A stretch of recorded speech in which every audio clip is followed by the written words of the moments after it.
Hey, what's up, everybody? International Master William Paschall. We are streaming from Budapest, Hungary, where I reside. Today is Fast Friday, so we're changing the normal challenges here to simply 5+3 casual. No other challenges, only 5+3 casual. Everyone's welcome to challenge me. We're just gonna take the challenges as we get them. No special favors for our valued subscribers. We're doing this once a week, kind of encourage new players to take part in the stream. So, all draws yesterday in the Grinky tournament, by the way. Mastermind 14, I'm going to accept your challenge here, 5+3. Alright, so let's play d4. I don't think I'm quite warmed up enough, aka warmed up enough. I think I'm getting a chill from the cool air coming down. I'm not warmed up enough to play e4. I think the more games you play with certain systems, the more you can play it almost like without thinking. And for me, like the least familiar is e4. I've played a lot with e4 in Blitz, tons, but still I'll never be quite as comfortable playing e4 as I am with d4, c4, knight f3, because I've played these moves a little bit more often. We've got a Tarrasch Queen's Gambit of some kind here. I love playing the white side of the Tarrasch. It's very stable, very safe. You have a good pawn structure. The only real advantage of the Tarrasch from the black perspective, in my opinion, is its forcing nature. It's really impossible for white to kind of play anything but against this opening. Once you play the Tarrasch, you really limit white's options. Well, I guess we'll play main line here, bishop g5. There are other systems with b3 and d takes c5. Chess for Fun is now auto-hosting us for 8 viewers. Thank you, Chess for Fun, for spreading the love here. Yeah, send me a challenge, Moobot. Just 5+3 today. Feels pretty cool air. We've had a very nice weather here in Hungary the last week. It's like really spring for the first time. About 3 weeks ago there was even snow on the ground. Now it's like even warm. 17 degrees centigrade yesterday. Okay, now bishop e6 is not a bad move probably, but it's not the main line. Typically black plays h6 and then rook e8, something like that. So when I see the knight e6, oftentimes I feel like I want to take. But like knight takes e6, f takes e6, the break e4 would be a good idea. I don't really have it here. I should probably look this up at some point. I don't encounter the move very often. I feel like I saw Michael Rode just like take it once. Natural developing moves with rook c1. I've played this move before.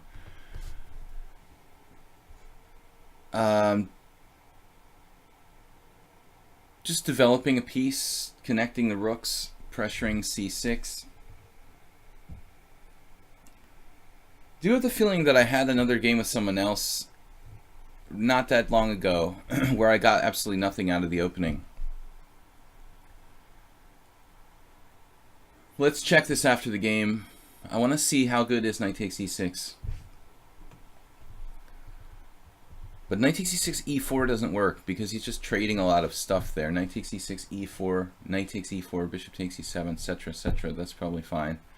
I'm going here now. This clears the rook to the d file, and also, I mean, my bishop could come back to c1. Maybe not relevant in this particular position, but sometimes a knight settles on c4. That may seem like kind of a minor point, but being able to come back and kind of dominate the knight on c4 with a safe retreat. My queen kind of oddly placed on a4 though. Certainly white stands better.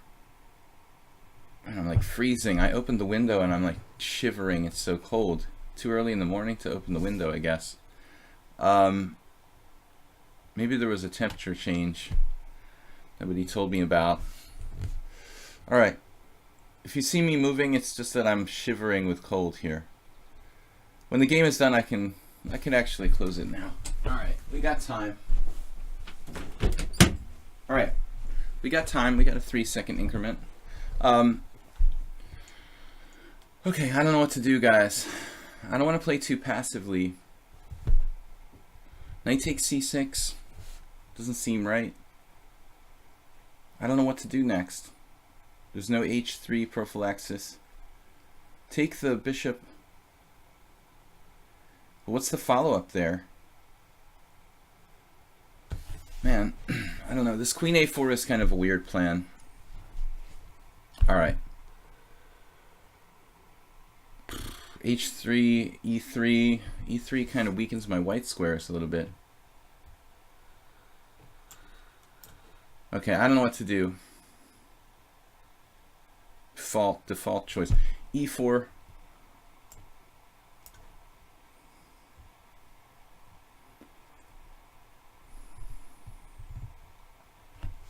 Do I have e5?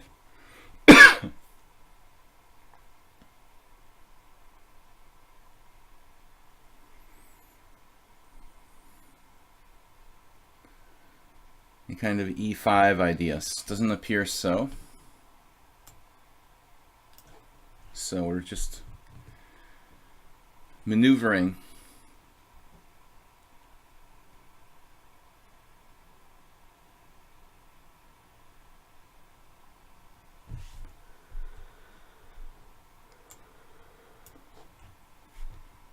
Nimzovician blockade strategy.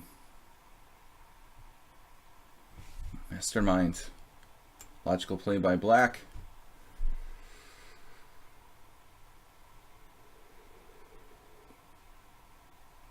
It's like a King's Indian for me, from my perspective. I'm playing a kind of blockade King's Indian strategy. Bishop on g2, good defender. But I don't want to trade. I don't want to trade dark squared bishops here.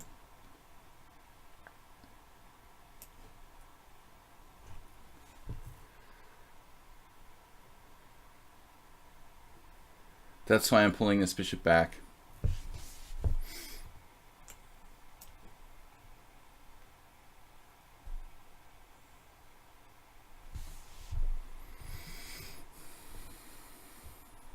Even queen b3 is not a bad move.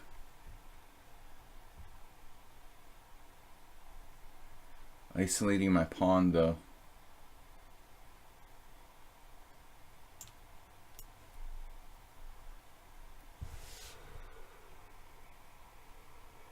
Would damage my pawn structure. I don't really want to do that. The queen has been misplaced throughout the game on a4, it feels like. Yeah, this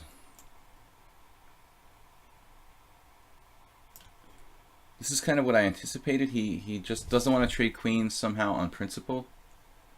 Doesn't like trading pieces in general. I don't think he has a real plan. Also has a lot of weaknesses in his position. The white squares are particularly weak. I'm not sure if it was wise of him or not to avoid the trade of queens. It's kind of a difficult call.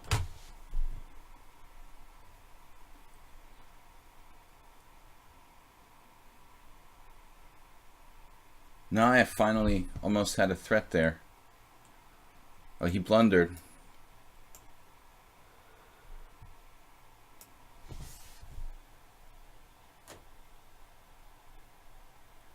Now we got the white squares, the extra pawn. It should be winning for white. You saw analysis of your game. It was like 3 or 4 months ago. Tushar, you wanted to play chess 960.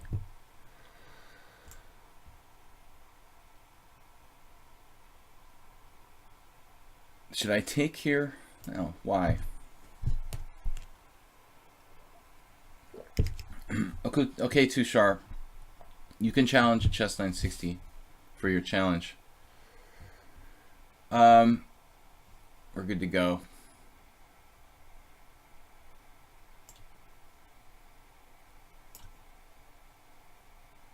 Centralizing his king for the endgame. I also have bishop h3 at some point. Use the open file. Uh-oh. We're heading for e5. But I have bishop h3 as well. I think just e4 is good. I mean f4.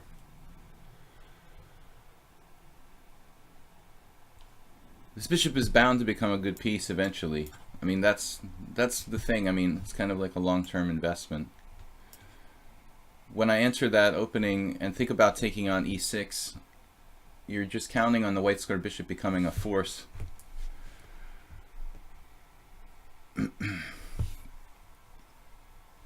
Chess or chess 960? What? Sorry, what? It's like he's preempting me here.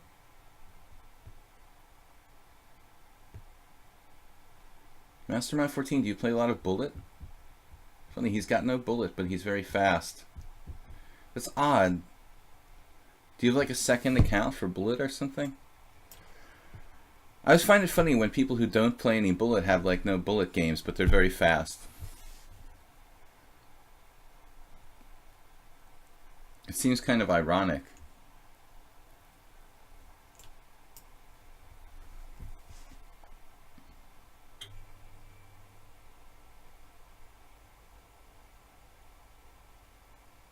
Speed is excellent.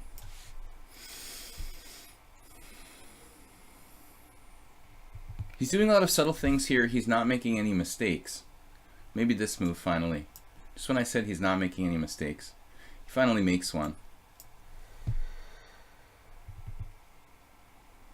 It's too many pawns now.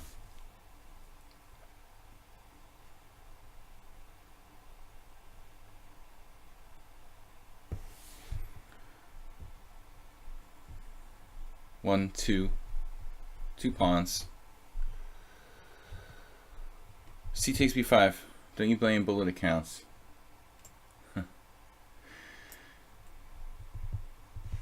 But he seems like a fast player to not play any bullets. Then again, I can play fast and I don't play bullets, so what am I exactly proving here? I don't know. I'm not proving anything. Bullet is so popular on lichess, you know. Just because I don't play it doesn't mean it's evil necessarily. I do think that it's a honestly C takes B. I mean, I think it's very bad for like beginning players, especially where they're not really learning the game because they're just playing like bullet and they don't. You know, it's one thing once you become a strong player to try to play super fast blitz or bullet, but I just don't think that people who are rated like 1300 should be playing bullet chess. In many cases, it's just detrimental to their game. They're learning bad habits. They're not learning how to play properly. It's an addiction. It's like a drug addiction. It should be stamped out. King f5. Do we ever have a mate or anything here?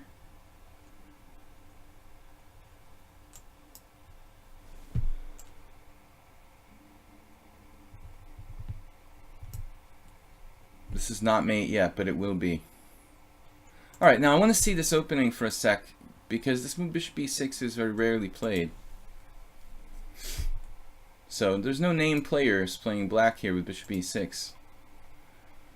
Emanuel Berg and Alexei Bezgadov. But you know, it's not that bad of a move. I mean, what do you do here? Knight takes e6 is a very good score. I'm following very good company. Bosco Abramovich and Ulf Andersson have played my move queen a4, but I still don't quite believe the queen a4 is necessarily the best. Yeah, I think I encountered this once. Knight takes e6. F takes e6, and then Anderson here. Both of these guys played this, but queen b5 or bishop h3 from Anderson. Black had to play knight d8 and then queen b5, so this is the idea. White just gets a better ending with the bishop pair. 1980. But you can't go wrong with Ulf Anderson. He's like the the old guard Anish Giri. Alright, anyway guys, let's move on to further challenges. What do you think is the minimum time control 1300 should play? Well, I mean, think 5-0. And why do you need to play faster than that? I mean, 5-0 seems like enough to me. If you want to play with increment, then play 3+2. That's the official FIDE equivalent, you know, of like 5-0. I guess it's probably fairly close. But I just don't see the point, you know. I mean, you've got to take your time a little bit and really think about your moves. What do I think about Fidesz? Man, there's like a huge media blitz against the Hungarian government, pretty much all over the world. But you know, I don't know, man. They're probably gonna win again. But I don't, you know, I don't discuss my political affiliations here on my stream. But it's really an international story now. Elections are coming up in Hungary, and the media in foreign countries is covering it like it's a big deal. Alright, knight c6 here. But Tamalir, you're not Hungarian, right? What makes you ask that? Where are you from? Okay, bishop g2. Yeah, anyway, let's go back to the next challenge. Soltigo. Soltigo is next. Alright, Soltigo is white.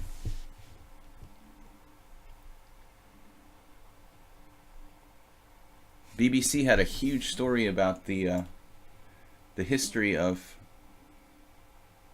the Prime Minister of Hungary today on their website. Okay, e4, c5, d4, c takes d. Yeah, I mean, there seems like there's a massive media blitz, anti establishment media blitz. Maybe Soros George has called out the wolves. He's angry now, you know. Okay, queen d3, knight f6. This is a very rare move, but I don't think it's that bad. This was my math teacher's variation. C takes d4, queen takes d4, knight c6. The math teacher used to play queen d1. I think he just packed it in. But it seems to me like queen d3 and queen e3 are both playable moves. And do you know who's playing like this? There's a guy from I guess Ukraine, Alexenko, but he doesn't play exactly like this. But he's got some kind of setup that's a little bit similar. Just a very simple anti-Sicilian system. I can't remember how it goes now.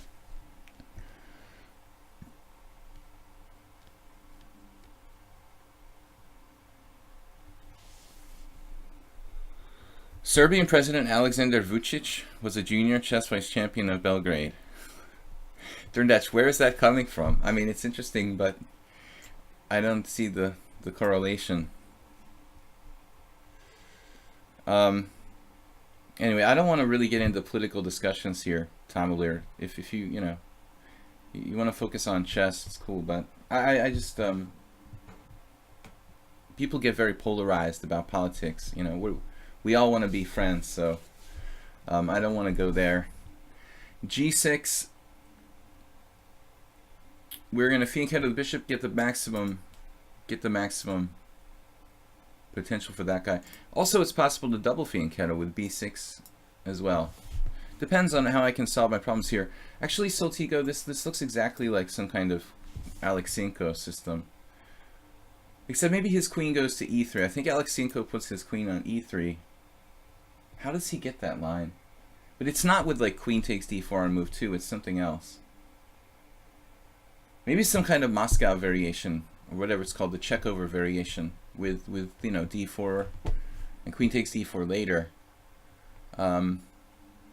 Yeah, that's what it is. He plays d4 and queen takes d4, and then like when black plays knight c6, he's like not playing the traditional bishop e5, but instead just like moving his queen or something. Um, Castles d6. Whoops, I thought it was my move. I thought he castled. Oh, Soltiga won't castle, that's it. He's obsessed with not castling. See, it's like this.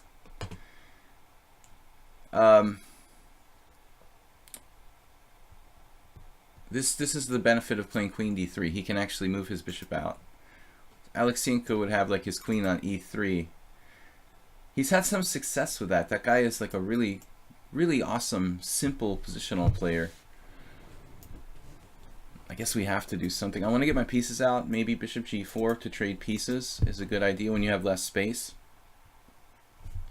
I can also move this guy, but I mean, moving pieces away from my king side may be a bad idea.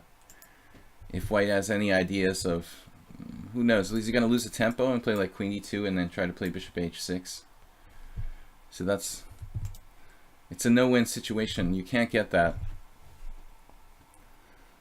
What do you think about the center game? It's not great, you know. Morozevich, of course. But Stockfish has a very original idea in the center game, Derndatch. Stockfish seems to have some kind of obsession with putting its queen on c4, c5. So when you run Stockfish and you play the center game, it tries to put its queen on c4, and that's really like never been played. So if you want to invent a new opening, you can invent the center game with queen on c4. Who do you think is winning the Granky Classics?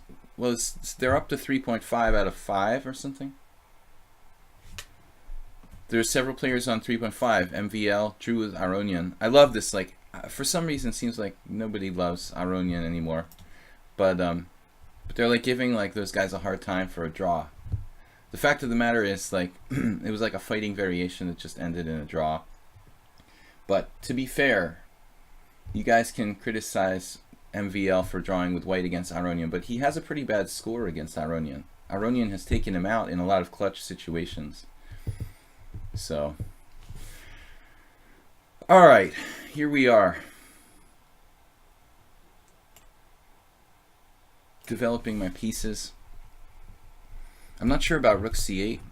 It's a natural move, but we had some other choices too. Taking the fun out of the game. Soltiga's bishop's not that strong. If he could play e5 somehow, he would open the position for the bishops. See, that's the problem with white's position. He doesn't have any pawn breaks. I mean, what's he going to do? e5? That's hard to do when I own that square. Monopoly. We've got Boardwalk here on e5, and what's he going to do? h4, h5 with his king castle? I think he was smart to castle kingside, because if he tries to castle queenside here, it's like a free roll on the queenside. I'm going to have very, very strong attacking chances with these open files, and he doesn't have this really strong Yugoslav attack type stuff. So, I mean, Hu Yifan, I don't understand. Like, honestly, why does Hu Yifan get invited to tournaments after, like, I know that she's the highest rated woman in the world, but why keep inviting her to tournaments when she does really badly? I mean, would it be like discrimination? I mean, if you just do badly, it doesn't matter if you're a man or a woman. You shouldn't keep getting invited to tournaments. It's simple. You know, you don't do the job, you don't get invited anymore.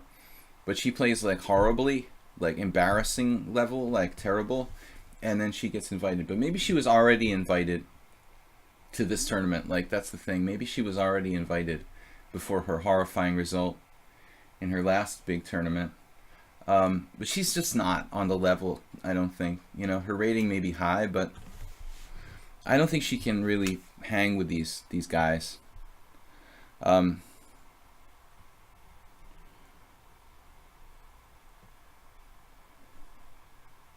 Well, I mean, you know, the women's chess, maybe they have almost like, it's almost like they have their own rating pool because they play amongst themselves a lot. I don't mean to knock like women, but it's very possible that within their own rating pool, they're a little bit overrated or something. I mean, it really seems like she's not quite as strong as the as the other players, many of them her own rating. I don't know. Um, it may be just psychological though. She had a horrible tournament in Weekendze, and it's hard to get over that. Well, guys, I've run out of ideas here. We're just gonna play knight e5 and knight c4. Yeah, she's played badly. Every time I see her play, she seems to play badly. I don't really get it. Why do you keep inviting this person who doesn't play well? I don't really see anything I really like about her game, you know. She's like a novelty, but Judith Polgar was like 100 times stronger.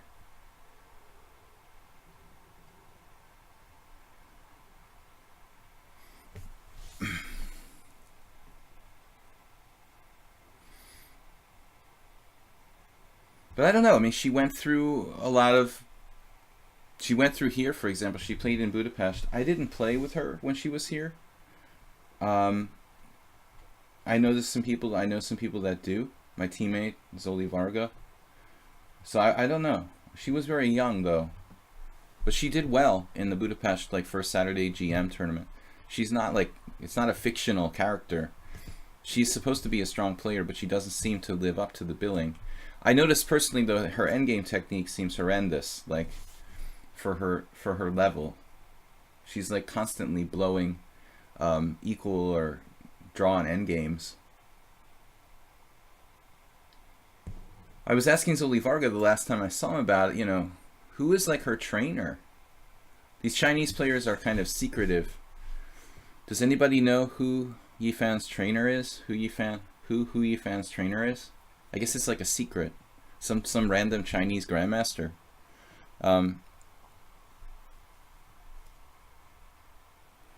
She's not the only 2600, man. I mean, Blue Bomb, all those guys are in the... Blue Bomb has 2 points, and he's like got much less experience than Hu Yifan at this kind of tournament. She's... I don't know, man. He's got 2 points. Yifan has like 1. And she's got so much more practice playing these like exclusive tournaments. I thought she quit chess or something. Wasn't she supposed to be retired or something now? Okay, knight c4. I don't know. I think it's got to be like her trainers are to blame. I mean, what is going on there? Nobody knows who her trainers are. George Meyer, well, George Meyer is a special player, I think. You know, he's underrated, by the way. I think his current rating is a little low for his level. I really, really like his style, but he's also having a very bad tournament. I think Meyer could easily be like 2700. Probably will be.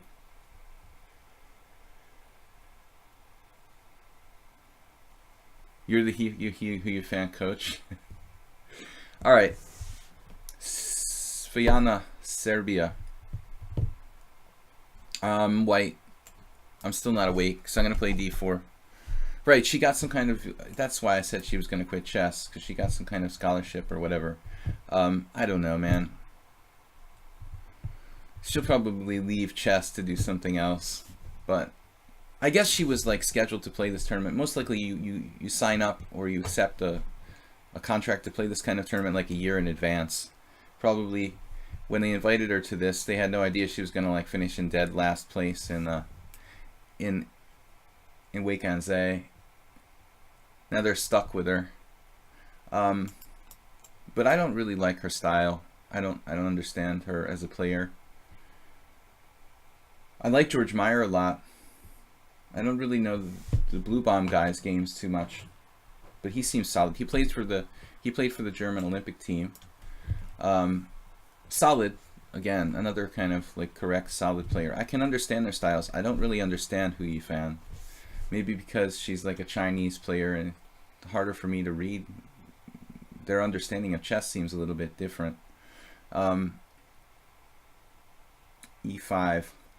transposing to the mainline King's Indian. With knight d7, Silk Town. I asked that. No, I didn't see this queen sacrifice game.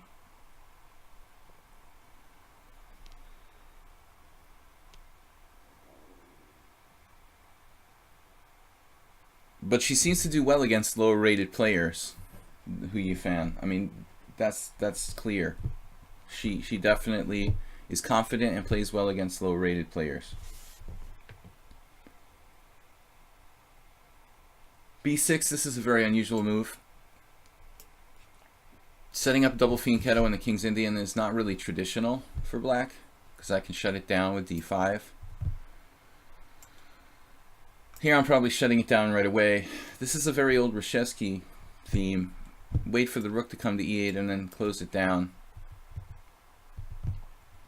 Semi, said that you're not only shutting down the rook, but you're making him or her waste time, go back to f8. So black's going to lose one, maybe even two tempi to try to reorganize their position here. Meyer's awesome, man. I love his play. He's like a little Anish Giri clone. Giri's better though. I mean, he's like a junior Anish Giri. Kramnik, Giri, Meyer. But Meyer plays this French. I think he needs to maybe move away from that. Maybe the Rubinstein French just isn't good enough. Maybe we need to move away and play something a little bit more. Try to get a little more space or something. Sometimes you try to do things the hard way. Let's see here.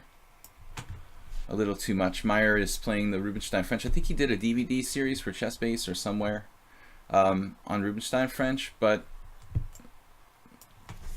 he did lose a bad game or two recently.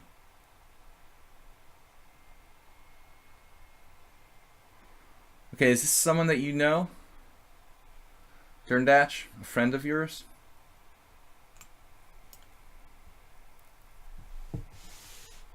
Isn't Giri technically a junior? Oh my god, no way. You can't be a junior forever. There's no way he's still a junior. I'm still a junior. No, but I mean, there's no way. I don't know his exact age, but come on. He's been around forever now.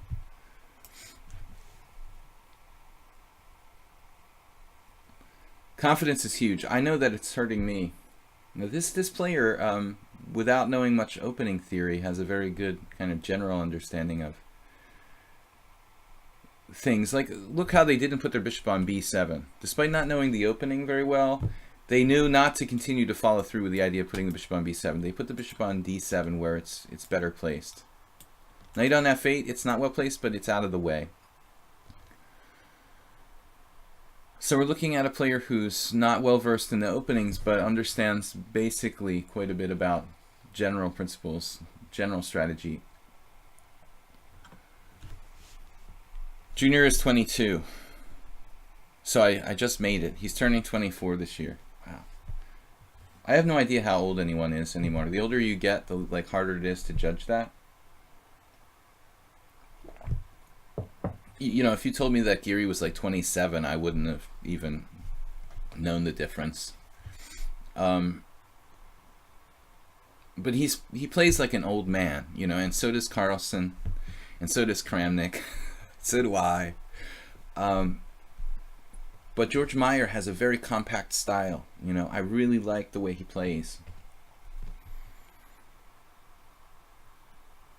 It's very hard for the world champion to beat a 2650 player playing like George Meyer. I'll tell you right now. The guy doesn't create any weaknesses in his position. He's extremely tight. Yet he's very dangerous tactically. Look how strong he is in bullet. But he has excellent endgame technique. I think that Meyer, will get into the 2700s if he just continues. I'm kind of surprised he hasn't already gotten there.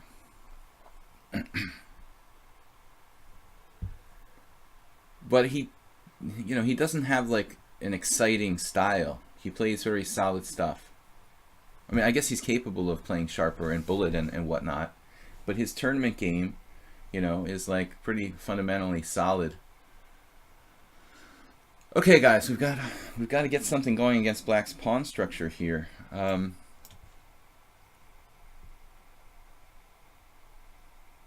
know if this was a good move. A little bit slow. Knight b5 I have. Actually, even bishop b5 is a move you could play. I probably didn't need to play... I really didn't need to play queen b3. This was more or less a waste of time.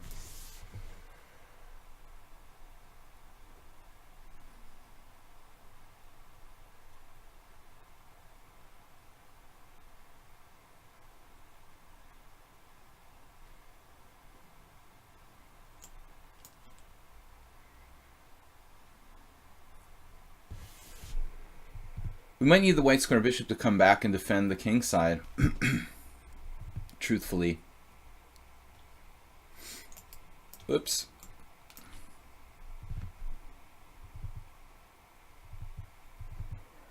You know, the h3 square, the e4 square, I can't play this move because I hang my e4 pawn. Probably need a defender on the king side. Black is playing with plans, playing with ideas.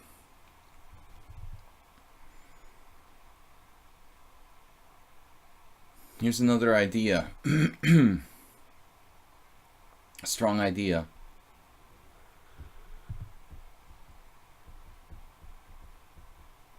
What am I going to do? Straight to my center.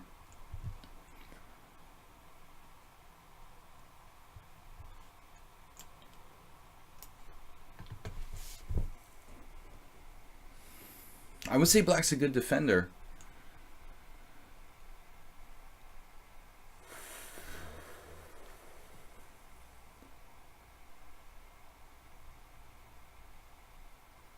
On knight c4, I hang a piece. Okay, that's good to know.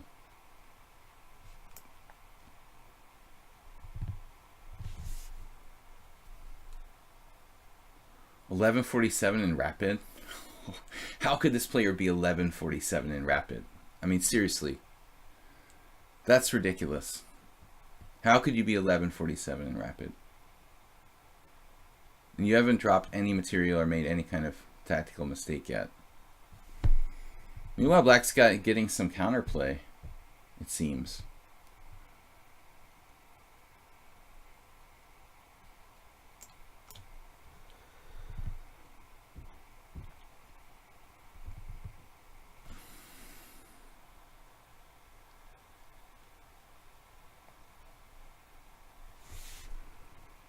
Rook c6, anyone?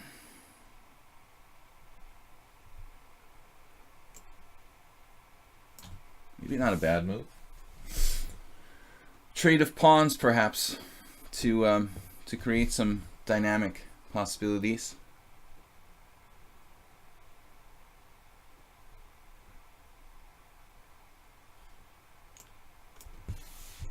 My main concern was, oh, that was not my main concern. Let's take and play b4. We should win a pawn. My main concern was f5, but he hasn't had time to, he or she hasn't had time to do it yet.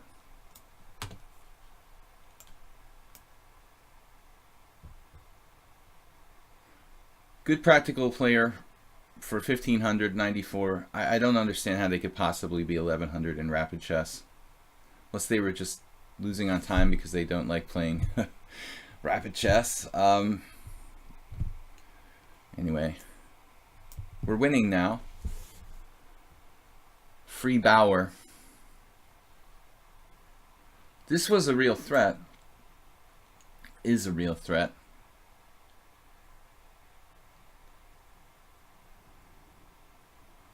My job should be, what am I doing here? F4 is probably okay.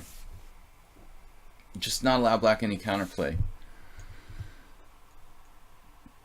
Black goes crazy with g5.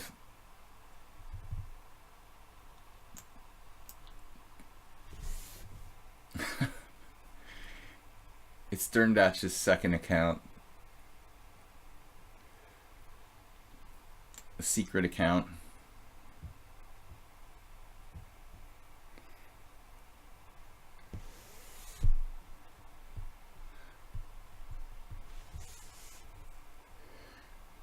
Right. I mean, I don't know about this whole idea of people having accounts that are like played by multiple people. I think that's bogus. The lichess should really kind of create some kind of protocol. I mean, about that sort of situation. In other words, I don't know. You know, it just Chessbra is like a famous I can't even call it a person. Famous account. But KG player, right?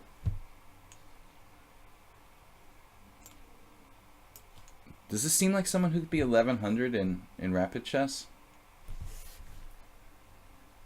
Does that seem right?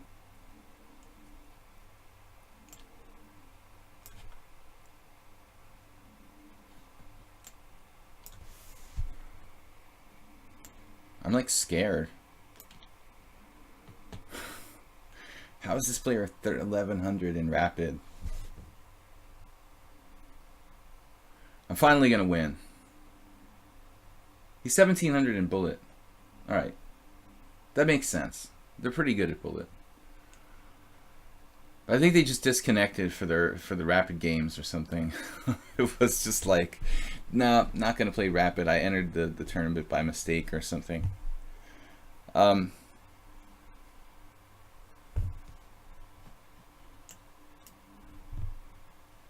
Finally, we reached an ending. Decisive pawns. Bishop f7 may be better there, but our pawns are rolling.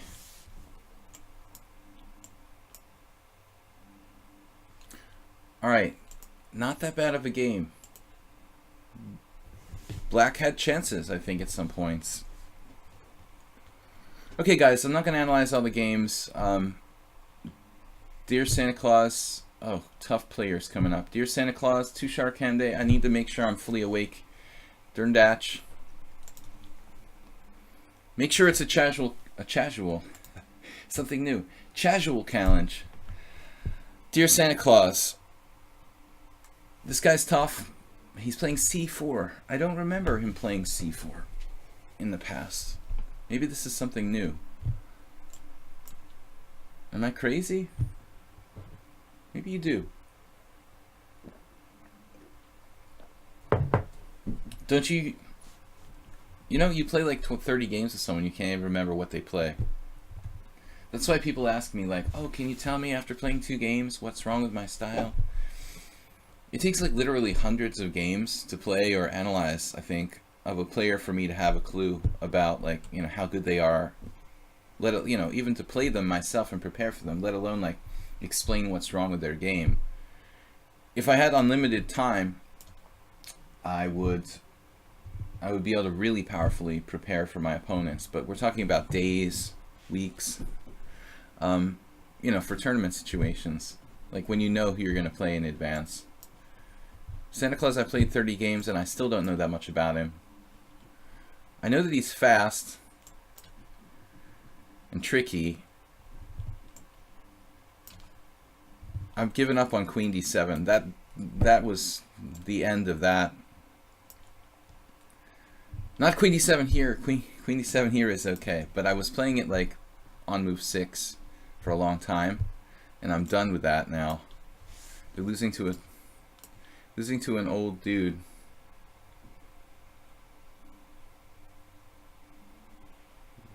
What do we do now?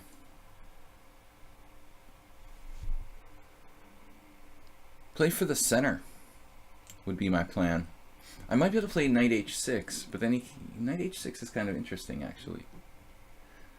But if he plays e4, then what do I do? Admittedly, he has a lot of holes in his position.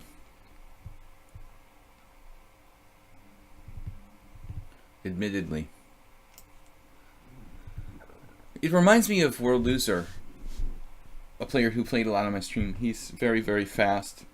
But Santa Claus is a little bit stronger, a little more experienced than World Loser.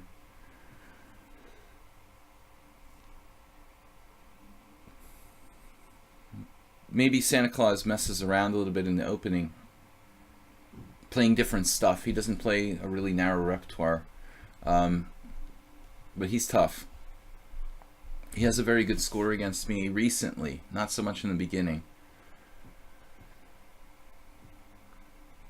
Not as good a score as you, Derndatch. You have the best score. He's around. The World Loser is around. I think that he's got, you know, life to worry about outside of chess. He's not like a... I guess not a person who has a lot of time. I remember a while ago he had to stop being my moderator because he was working on building his house or something like that. So he's probably building a house or something, you know, fundamentally important. F3 now. So I thought that we should really be breaking it with D5. They say that the answer to a wing attack is a strike in the center, and I thought, well, that's why I played knight f6, guys, to be honest with you. I was thinking about it, looking at rope-a-dope, knight h6, knight f5, whatever. But if you think about it logically, striking in the center seems logical. He's got a lot of weaknesses. We can open it up. This feels like the right move. And I don't want to wait one more move because he'll have time to play e4. If he has time to play e4, and in retrospect, maybe he should play e4. I think that maybe he didn't like his knight getting kicked out, having to go back to f3, but that's life. So c takes d5, knight takes d5. I've definitely had positions similar to this myself. This looks good for black. Knight takes c3 may not be too bad for white because he takes back with a pawn. I mean, even bishop takes is not that bad. Knight takes c3, queen takes f7, on the other hand, could be a slight problem. I'm looking for tactics like knight d4, queen takes d5, knight takes e2 check, but that's all just a fantasy. There's a funny line, bishop takes c3. That's not really good. So I have to play e6. Looks like I have to play e6. Ever so slightly weakens my c5 pawn, but that's part and parcel for this type of English. Santa Claus is, you know, the way he's played this is a lot similar to some lines with colors reversed. I play both sides of the symmetrical English. But this f3 weakening of his king side, it's not really that typical. And it's sort of something he has to keep an eye on, this. The fact that his king is here, the fact that his king side is weakened slightly. My suspicion is that black is slightly better now. Derndatch also plays the black side of symmetrical English, another guy who's here. But he plays the Botvinnik system with e5, which is different fundamentally. Okay, so there's no threat of knight takes c5, thanks to our handy-dandy tactic. f5 weakens my position. So, on the other hand, you know, it is unpleasant to live with a knight on e4 indefinitely. I do, you know, hope that I could and should probably play f5 at some point. Question is when. The million-dollar question would be when. Knight d4 here, sending him back. Well, then there won't be any more f5. So if I play f5, he plays knight f2, then I play knight d4, then he goes home. It's a Derndatchian type of position for black. Bishop d4 check is another option. We could just play bishop d4 check and try to insert a knight on e3. It's kind of tough to decide. We could just develop our pieces. Development is a favorite thing, a favorite idea of mine. I like developing, getting the king to a safe place. I'll play b6 when necessary. We can kick the knight out when we want to. White has a little bit more weaknesses than black here. I've been in this sort of situation with white. You know, I'm aware of this. These weaknesses are significant, but probably white's still okay. He's playing from work. Uh-oh. He's gonna lose his job. Sorry, I'm just kidding. If you can impress your boss by beating an international master on the stream, maybe he'll give you a raise or something. Knight takes d5, e takes d5, bishop h6. That's an interesting idea. Who said that? JSC. Well, now he's really threatening to take on c5. Doesn't leave me with much choice.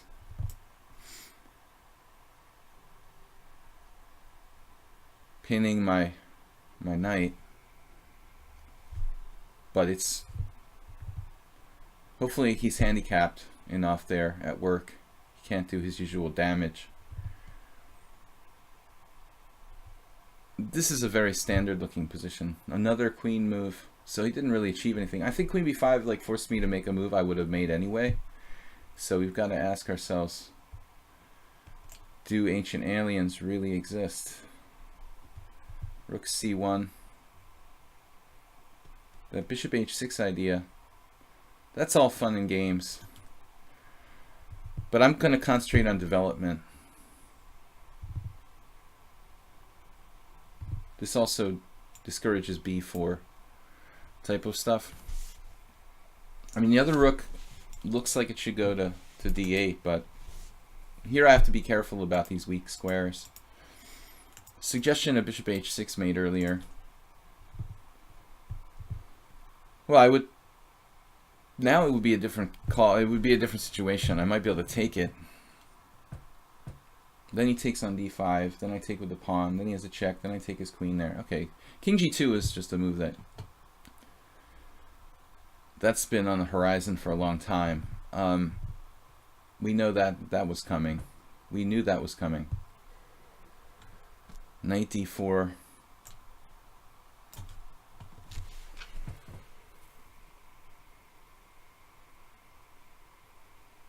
I have b5, but that weakens c5.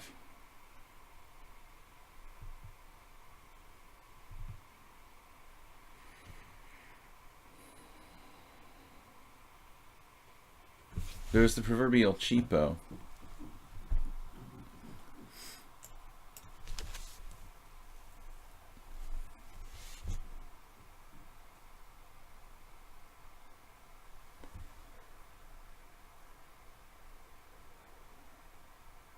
At the end of the day, I lose my queen. It's always a good thing.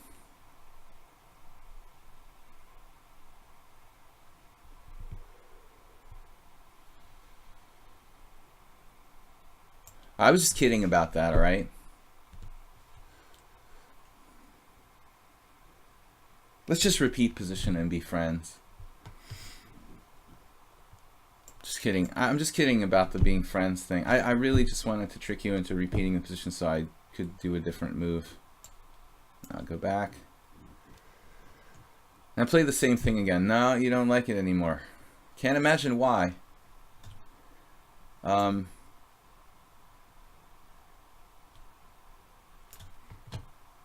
Alright. We're an itty bit better.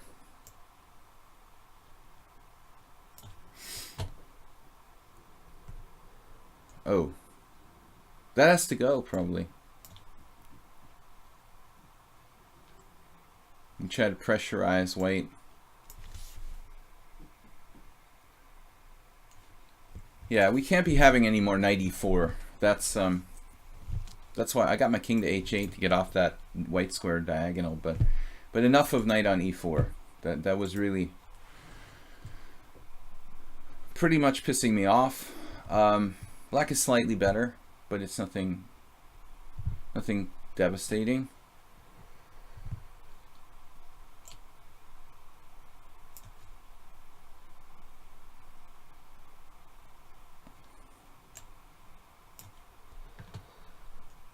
Oh.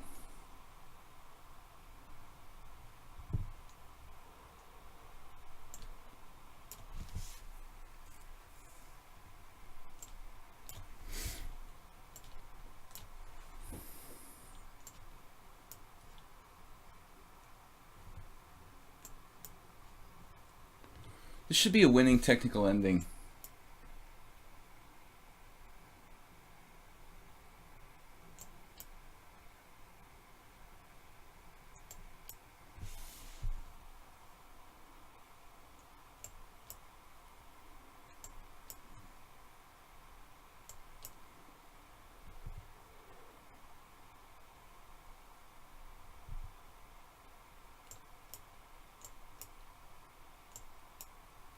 Just no counterplay.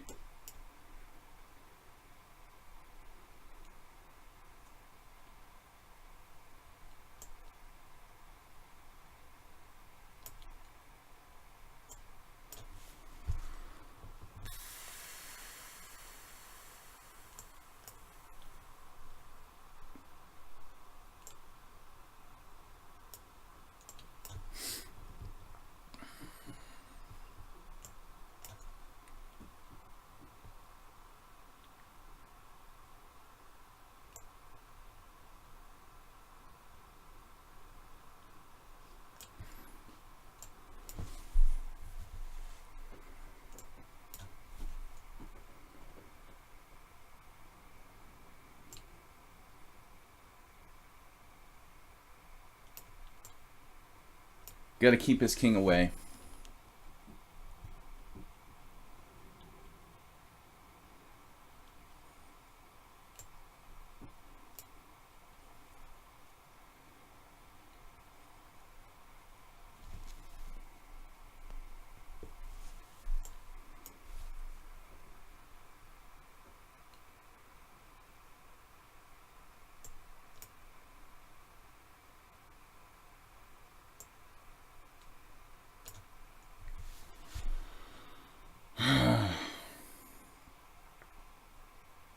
Really tenacious fighter.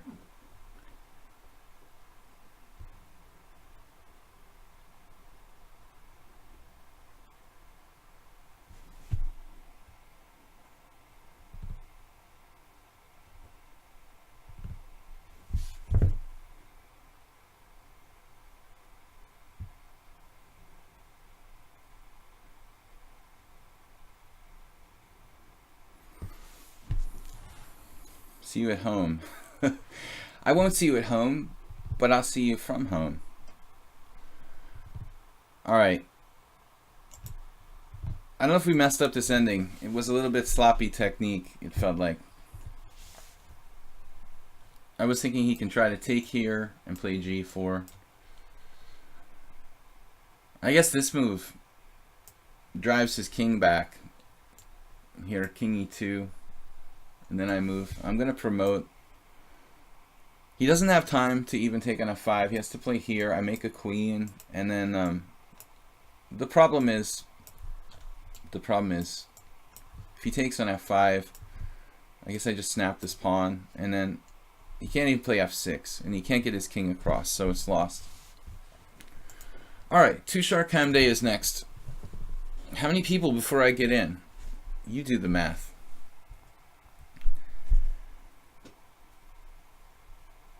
Not only soon, but next. Alright.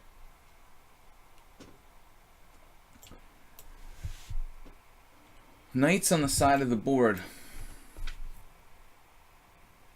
Am I risking my king safety here with the king on d1 by opening this diagonal? I just chose this move sort of arbitrarily. Probably most people are going to opt for f4.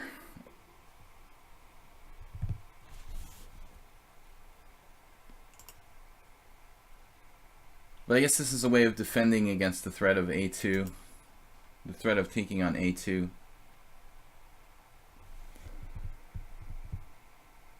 But c4 just controls the center. It doesn't have any like special benefits. Mostly I'm just playing blitz, guys. I'm gonna play this one chess 960 game.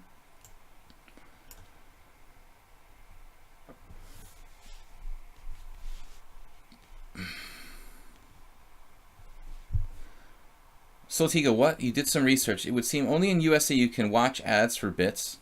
You can seriously watch ads for bits? Okay, that's weird. Bit mining. It's like Bitcoin. You're not Bitcoin mining, you're bit mining. I've got 4 challenges. I'm just taking everybody's challenges as long as they're casual 5+3. LEB is next. Tamali, Mr. Datch, Love Horror. Alright, F5. That's the diagonals that we expected to see. Now my G1 bishop is... I mean, C4 doesn't fit in that well here for me. I'm going to have to play F4 too. But I feel like I'm playing the Clarendon court. This is not really normal to play like C4 and F4. There is an opening D4, C5, D5, F5, played by... What is that guy's name again? Byron Jacobs. And there was another guy, maybe not Byron Jacobs, maybe another... Jonathan Levitt. It's an English IM. It was Jonathan Levitt's creation, I think. The Clarendon court. Who else played it? I saw Elvest play it once. It was played against me by the Syrian, this really annoying Syrian guy, Sati Husari. F takes E5. He sort of follows people around at tournaments and tries to scam them into being their chess coach, even though he's not that qualified. What, you're hanging A7. Tushar maybe not as... He's not as accustomed to playing chess 960. All of my stuff is now protected. C4 is protected. The sneaky bishop takes A7, which I accidentally guarded against by playing C4. Wasn't like planned in advance. Soltigo's from the USA. I'm originally from the USA, though I live in Hungary. Okay, now he's going to lose the exchange. We can take it when we want to take it.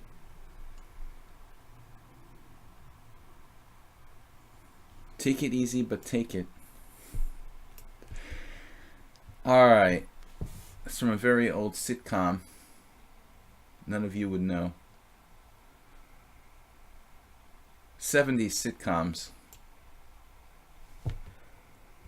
C6. I wouldn't know the 70s sitcoms if I wasn't American. Queen takes B8 now. It's hard to say that black has any compensation for losing this exchange objectively. Yesterday, Troll lost an exchange pretty early and then put up quite a bit of resistance. Okay, my king is not that safe here.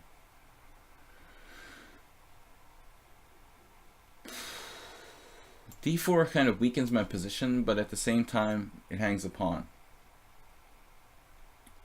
You know, this is the proverbial problem with playing chess 960. Okay, Tushar blundered his A7 pawn. Now I have the classic chess 960 hallucination.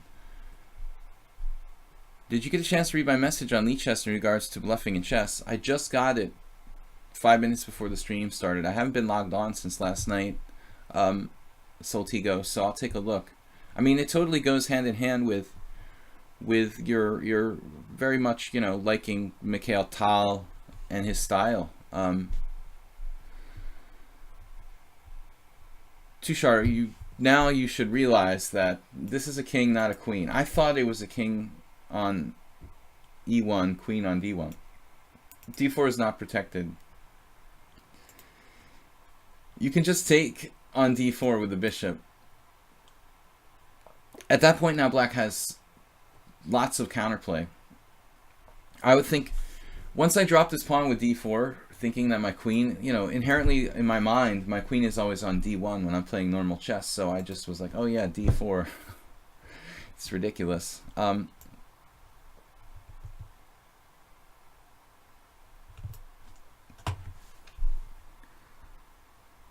Fortunately, he did not take the pawn. Is this why you're saying about the bluff? This is more than a bluff. It's in terms of poker, it would be like, this is beyond the bluff. This is just like throwing away your money, flushing it down the toilet. D4 is not a bluff, Soltingo. D4 is a shame. It's just like 99 out of 100 times he would have seen that was hanging.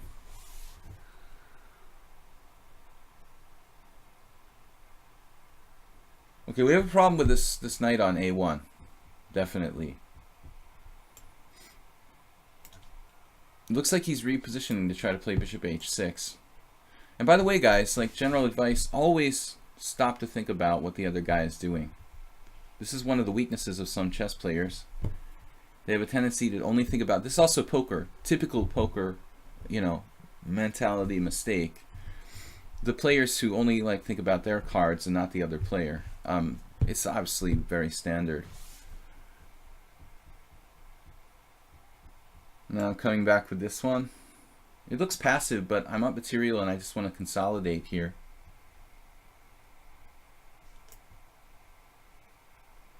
Not a whole lot I can do, actually.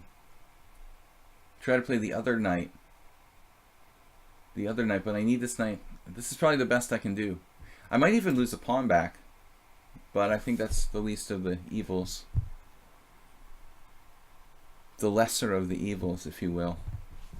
Queen a4 check, b3, queen takes a2, queen c3, and actually black could be in serious trouble. He's still down the exchange without quite enough compensation. You watch some Russian videos.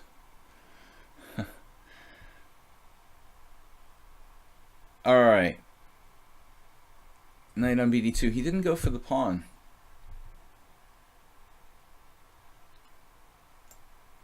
I just can't get used to the fact that this is a queen on c1.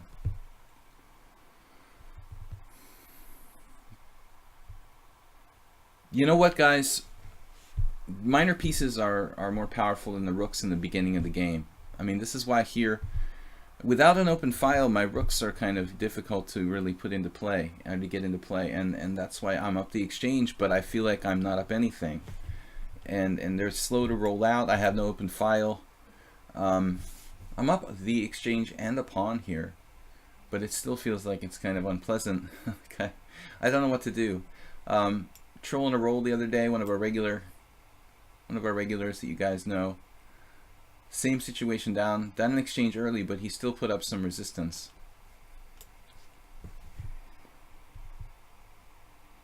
And the thing is, I don't really want to lock it up, having rooks. Where's my king gonna go? You want your king to go to the safest place possible. So we close it up, and then we bring the king to the queen side, I suppose. Castling king side more dangerous here. It's possible. It's not possible with the knight on f1, but it's possible in general. Gotta watch knight takes c5 sacrifices. But that seems too much here.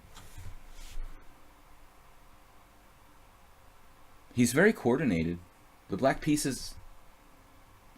Now he's putting his king here. That's not the same. You know, I have a space advantage on the queen side. I don't think your king is as safe as my king. I have this like 5-pawn island to keep my king protected. You have just 3 pawns, and there's a ready-made break here for white with b5. So I think that king c7 may be a mistake. The truth is that your king should be over there on the king side. Now again, sacrificial ideas here with taking on c5 maybe. On the other hand, I don't have to do anything because I'm up the exchange. A very, very bad knight though on f1 that needs to get into the game. I guess I can block the a file, play knight a5.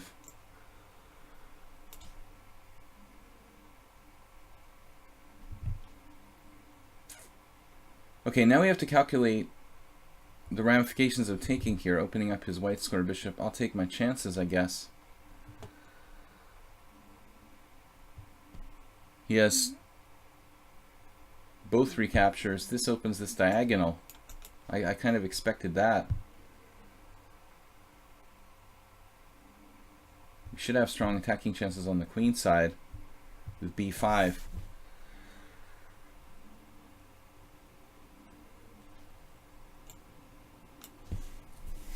Prophylactic first. Man, it's amazing. I don't feel like I'm up the exchange at all. He's got queen g5 now. Might have to sacrifice material back to break his attack. I don't mind this move. We'll just be up a pawn in an ending. Sometimes you just have to make a practical decision. Playing really well, though, black.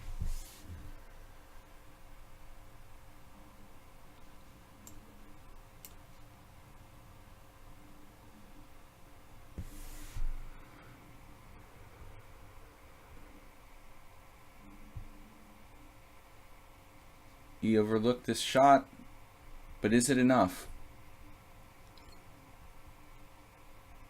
There's a check. There's another check. Shouldn't be enough compensation.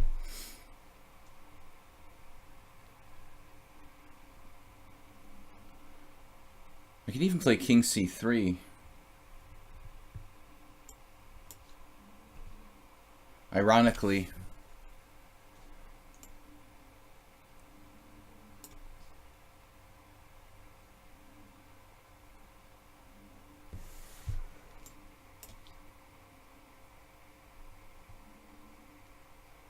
I hide my king on a1. No, this was a mistake-filled game.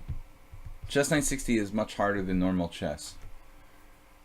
Both of us blundered because we mentally didn't expect the pieces to be on the squares where they were.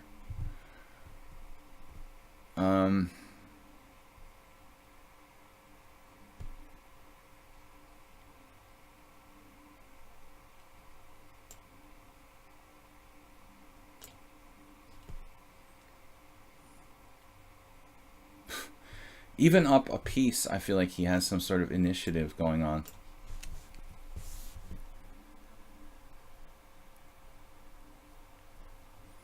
Now finally I have maybe bishop h3. Am I ever allowed to have any threats of my own? Anyway guys, thanks for watching and hanging out with me and subscribing to the stream. We're taking challenges 5+3 casual here. I don't want to play too many chess 960s. I prefer to play normal chess, but 2 stars a subscriber. He really wanted to play chess 960 today. I said okay. What do we got here? Black's running out of gas. I made a horrible blunder with d4, overlooking that. He counter blundered, not seeing it as well. So it's kind of a shameful sequence. Bishop h3 is a good move, or is it?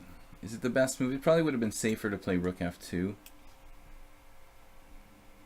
Nah, this is probably good too. He can't play rook f3 because I have queen g4.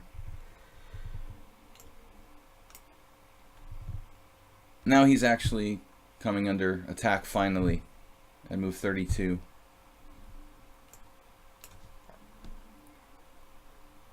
Alright, hopefully I wasn't lost after the blunder d4. This is ridiculous. I'm totally winning, then I played this. Okay. LEB, Tamale, Derndatch, Horror, and come on. All casual 5+3 guys. Hey, what's up, Spinal Tap? My mouse click sounds different. Well, it's only been different for, I don't know, around a month or so. And sometimes it's kind of loud, yeah. The spring is stronger, I guess, than in the other mouse. I try to keep it away from the mic, though. If that's the case, then I'll try to keep my mic further away from the mouse.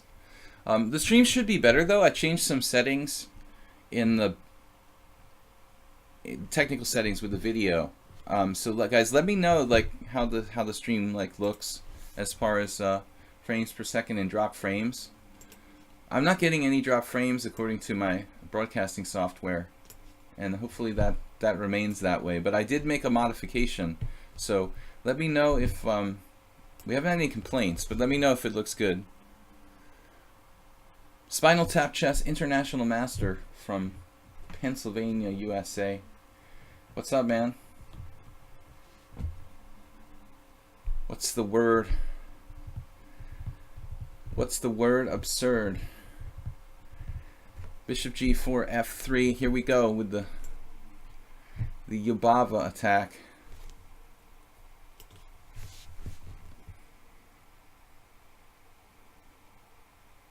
Now, for some reason against b4, does that make sense? I play bishop h5 there? I should play the same move, essentially, no?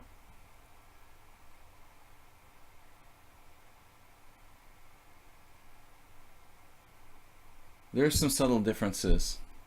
Okay, this is interesting. Now, we had a very similar game the other day. A slightly different position, but similar in nature. Now, I can sack a pawn with e5. But I don't know that it's sound. You know, when he wins that pawn... Yeah, actually, I think I can't sack a pawn with e5. I mean, I can do it, but it doesn't make it good. He takes with the bishop comes back, stops mate. E6 is interesting.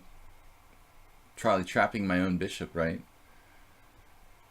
So the moral of the story is that I can play either bishop g6 or bishop d7. We're not going to get fancy with bishop c8. This is a new opponent I know nothing about. 2000 in rapid, but 1400 bullet. That's a big rating difference, man. Wow. He must be slower than me.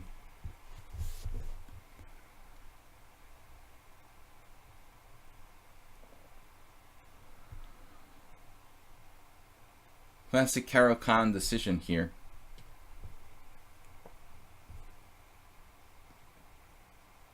Alright, I don't know. I think that both moves are playable. Bishop d7. Uh-oh, he's just going with the direct approach. Now we have the h5 or h6 dilemma. Or f6, actually. f6 has some merit, too. h5. Alright, let's go with h5. h6 is kind of passive.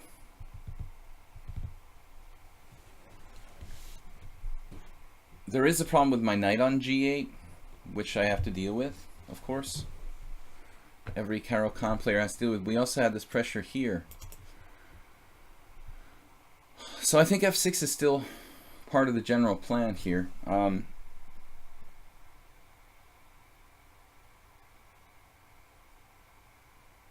There is queen d6 that looks interesting. Concretely trying to play for mate in one. Also e5 though. Being able to play e5 would nullify his bishop temporarily, gain some space. This also enables me to castle queenside quickly. So it's more than a simple cheapo. It's kind of not that unusual of an idea against the Dutch. I've even seen people play d4, f5, queen d3.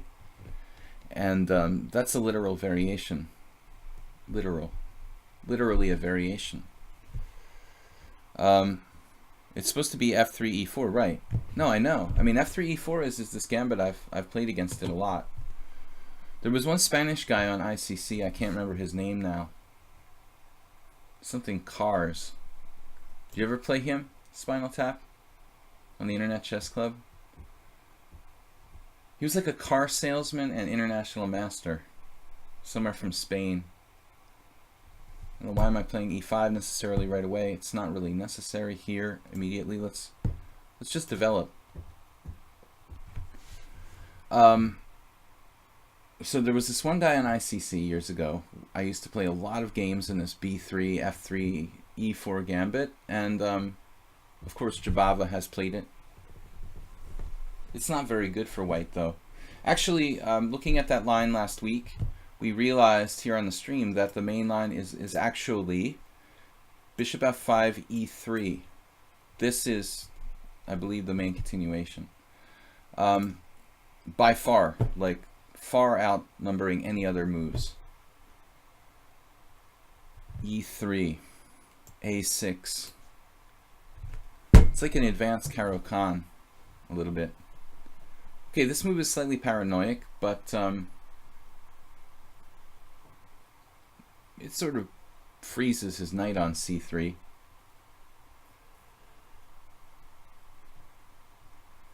We don't check for the sake of checking. Well, that's a common beginner's mistake. Now, this move creates a lot of weaknesses, however, on the dark squares. A lot of weaknesses. It looks like he's preparing to play, I guess, e4.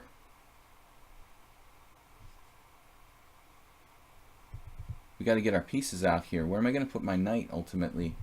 e5. Blocking my own queen, but I've got nothing there. I mean, he just plays knight f2, and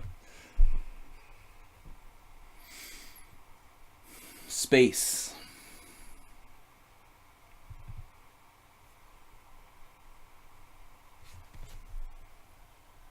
Epic rap battles.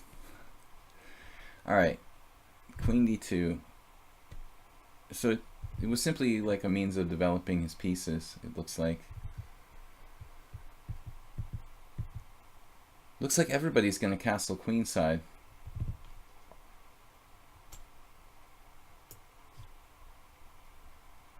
I should probably think about f6 at some point. It has its advantages and disadvantages, like everything else in life. Okay,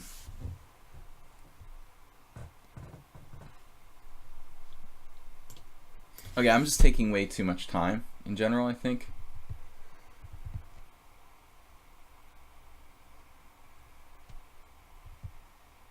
Tuck the king away on b8, give my knight a maneuver square, fallback square, whatever you want to call it. f6 is possible. Another cheapo, sort of, hoping he, like, hope chess. Maybe he'll take, and allow me to, like, skewer his queen to his king on h6. Uh-oh, bishop g2. That's kind of disturbing. Maybe f5. Just taking a wild amount of space. This was like brought on by him playing bishop g2. Now if f4, I play e4 with a very complicated position. Well, there's also, though, after this now also d4 becomes an idea, whereas it wasn't so tempting before. It's becoming much more tempting now. There's the aforementioned concept now in the position. I guess I like black better, but it's easy to make a mistake here for either side, I suppose. Easier for white. He saw the threat. But anyways, this is still a strong move. Quite strong, in fact. He's pretty much paralyzed.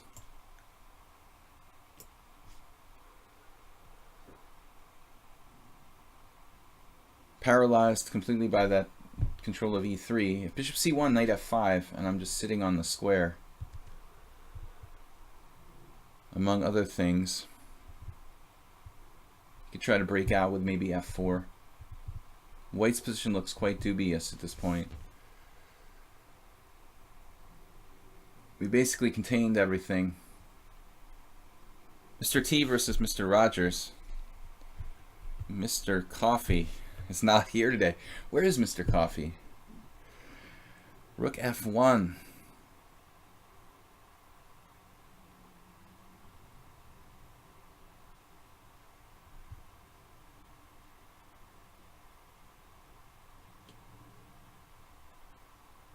Not really sure what to do now. Really at a loss. This is probably a mistake. An utterly random choice. But our position is so good that we can afford to make a small mistake and still be fine. This player is also a minute ahead of us on the clock.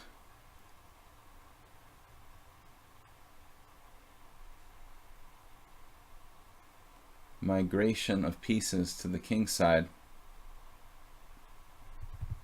Yes. Very strong response there. Despite being in time pressure, this player seems pretty good. He's really avoided the worst so far. Another strong idea. Knight, bishop takes g5, pawn takes g5, knight e3. He has a resource there. Look how strong he is for 1800. Wow. Keeps coming up with ideas. He hasn't made a blunder. He's somehow coordinated his forces, having very little space here. I'm not sure how much better I am in this position, to be honest.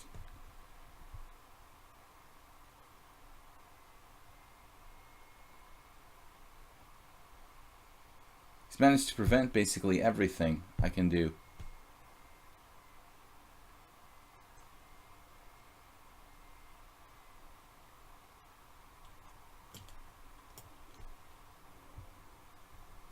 I don't think I'm even better anymore. I'm about to lose on time. What is he, 1100 in blitz? In bullet? 1400 in bullet. I think black is worse now. I'm certainly not better anymore. With 5 seconds left to his 27. I don't know if this is an oversight. Another player where I can't even conceptualize how he could possibly be 1400 in bullet.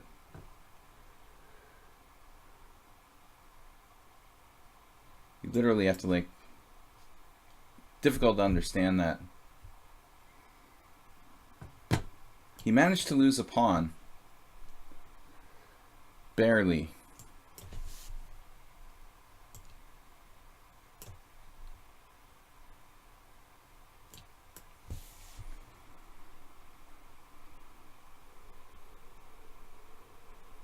Two knights against two bishops. Not really what I was hoping for.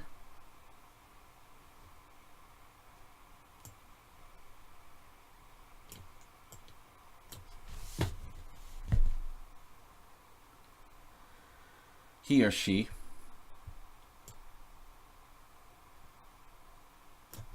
I'm going to drop something here.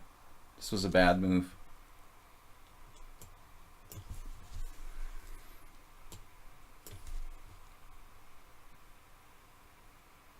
Your standard 1400 bullet player, of course. Now he's won everything back. I think there's something fishy about this guy's rating. To say the least. He's 1400 in bullet. Glad it's not rated.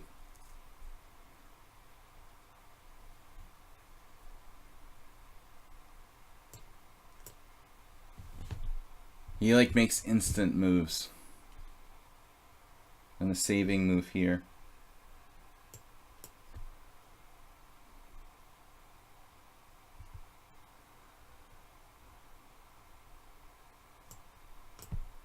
Just a dead draw. He even takes the right way. Right. It's your standard 1400. Excellent technique, like master strength blitz technique.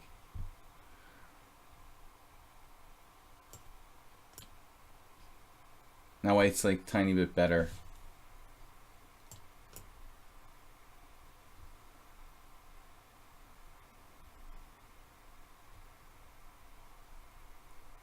He's got 1,000 games with a 1400 bullet rating. What is that, like blindfold or something? That's your blindfold bullet rating, dude.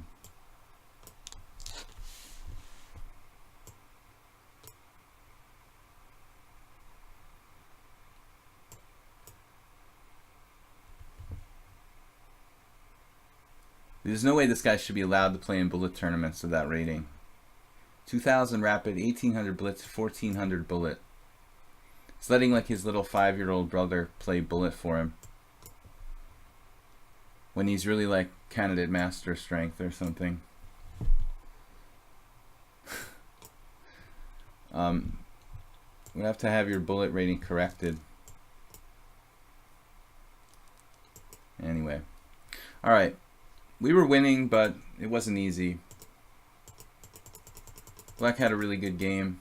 Psychotically aggressive, but overly aggressive play by white in the opening. At some point we had a huge advantage. Never winning. This is about the best it got. I played bishop e3, and then he defended like a genius here. f4, and he gets counterplay. This is really, really not easy. Extremely strong play by white. I would say he's around 2,000, 2,100. Okay, next challenge, Tamale, Derndach, Love Horror, come on, Brandon. Yeah, you're obviously very bad at Bullet, man, 1,400. You played extremely fast. Every move like instantly at 2,000 strength. I mean, your bullet rating would have to be at least 1,800. Probably your little brother plays on the bullet account. All right. D4.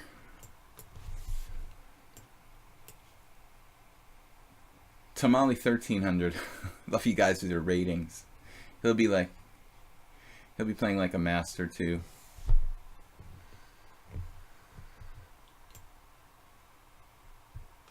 The technique at the end was like a 2,100 player. Play instant moves with good technique is not like easy to do. All right, I'm playing the Najdorf, which is not something that I usually do. We can try to play some sort of Dragendorf maybe. It's too late for that though. The Dragendorf only really works against bishop e3. All right. Well, that's the problem because I don't really know any theory against bishop g5. I can just try to regurgitate what little I know.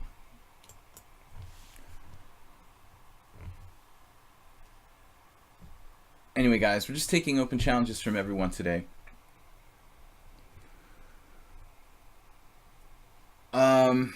Yeah, so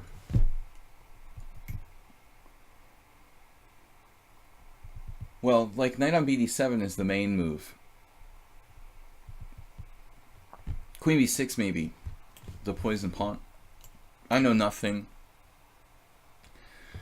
I had a book on the poison pawn when I was a beginner around like 1700, and I remember the variations were so intimidating to me that I just gave up entirely on.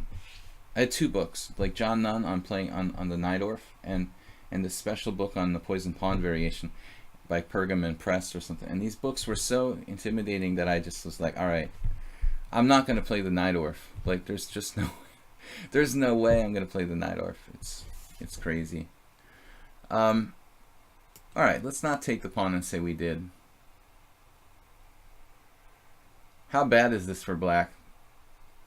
Playing the Najdorf by accident. I don't know what got into me. I don't know what got into me. I wasn't thinking on move 5. All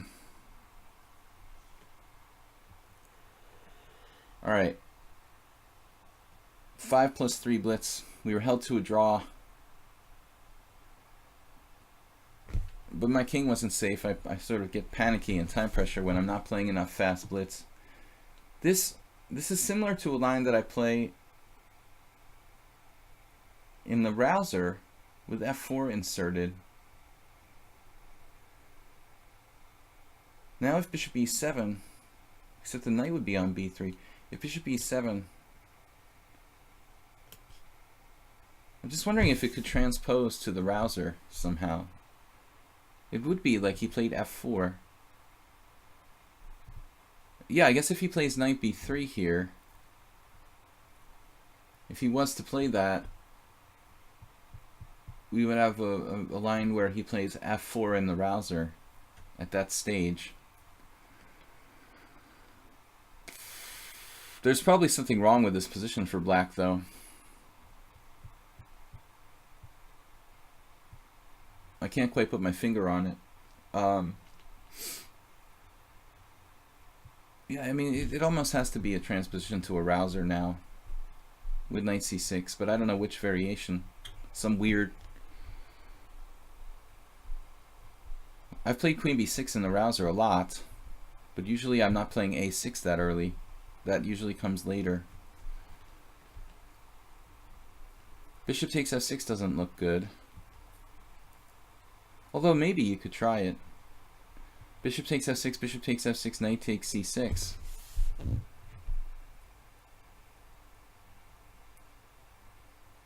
I almost have h6, bishop h4, knight takes e4, but my king would get splattered. Bishop e2 is a good move. We're not going to talk about ratings anymore. It's too ridiculous. h6.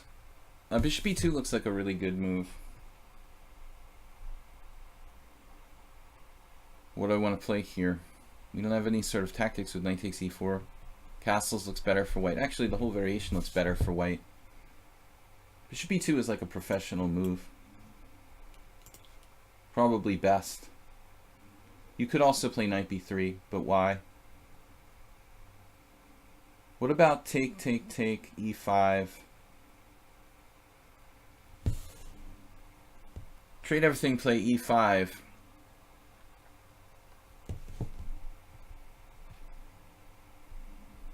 It's got to be slightly better for white, that type of position. There's no way in the world that's a good line for me to play for a win.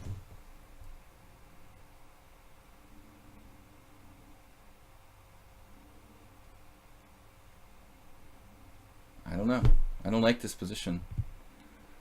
Just looks bad for black. This just looks bad for black. What I'm doing here. Bishop d7, knight b3. Although there maybe I have h6. That's probably bad as well.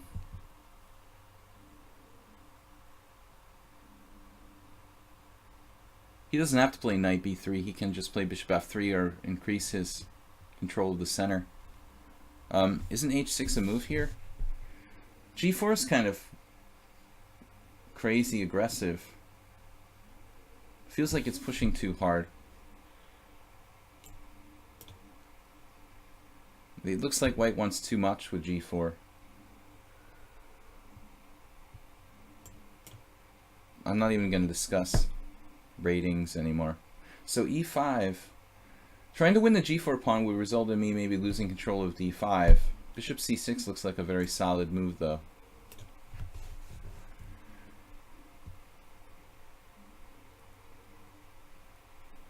I always have h6 now. I guess he takes and doubles my pawns. I also have the idea of e5. I mean, I think a lot of players would have played knight b3 probably to avoid this exchanging, giving black good chances to equalize. But like no winning chances for black.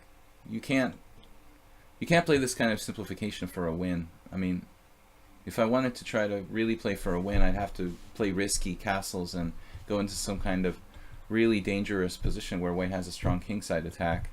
There is h6. Yes, I don't know when. But I didn't have any kind of tactics with knight takes e4 ever, as usual. That sort of almost never works. Tamales 1300. Dude, you're pretty strong for 1300. Okay, e5. He could just do something subtle like e5, take, rook c4, just holding everything.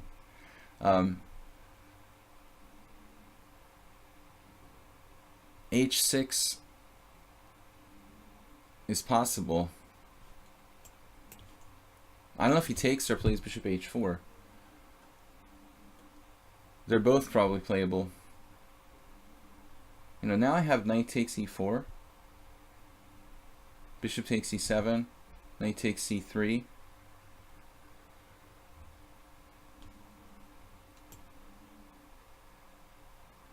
There's also knight takes e4, bishop takes h4, knight takes d6 check. Knight takes b7, winning a pawn for white. No, I'm hallucinating. I'm down to 30 seconds.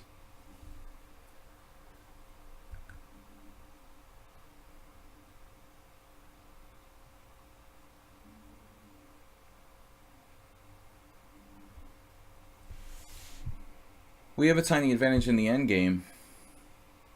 I don't really want to trade both sets of rooks, though. One set of rooks, maybe. I might have had better moves, but he didn't give me any time. If all 1300s are this good, man, I would be like 2000 at most. All right, knight takes c3.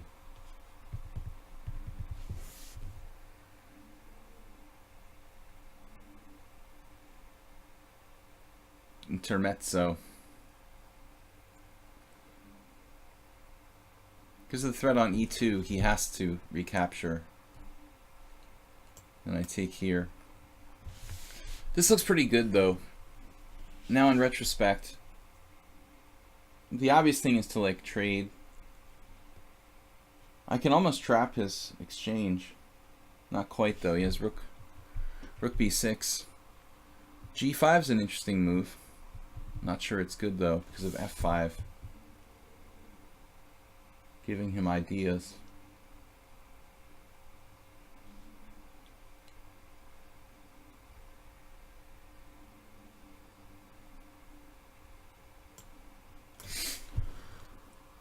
Man, I don't know. f5, bishop d5. Sniping a pawn. If I had played bishop d5, if I had played rather g5, f5 would have been very strong for white. He's 1,000 in bullet. Faster than me. Let's just play super solid.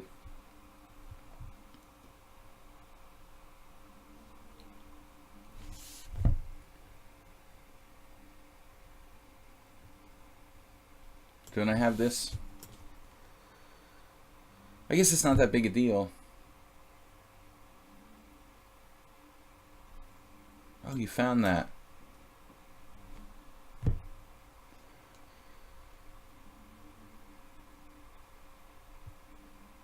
You found that as well.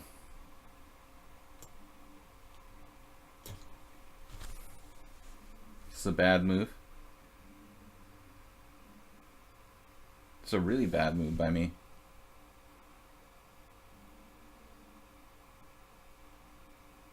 I'm like slightly worse.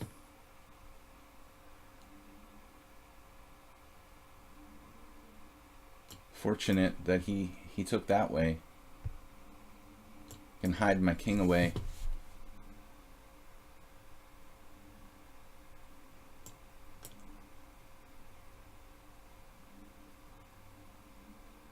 Now white is better.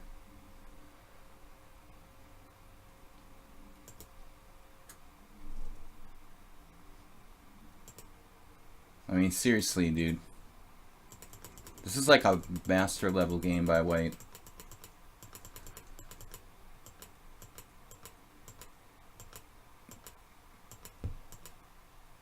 No mistakes. This is a small mistake, but you defended this perfectly now. King b2, best move, I think. Rook c7, and then here.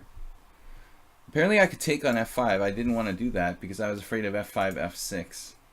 I was very scared of this, breaking my pawn structure. I never would have played f5. I mean, pawn takes f5. Now rook b6, and I couldn't find a move. With 9 seconds, I just couldn't find a move for black here. Tamale is 1300, okay. Whatever, guys. Derndatch is up next. These 1300s, man. Nobody's going to believe that you're 1300. Alright, next game, c4. If the rooks come off the board, well, that was the thing. I didn't want to risk trading both sets of rooks because I was afraid, you know, rook d8 is the easy move to play, but I was afraid that it might be a draw, despite his broken pawn structure. That bishop endgame is not the best endgame to win because of like one set of doubled pawns. Here we go again with this variation. I've got to play the Marazzi against Derndatch's move order. He's basically forcing me to play the Marazzi. This is the only way to get an advantage against him.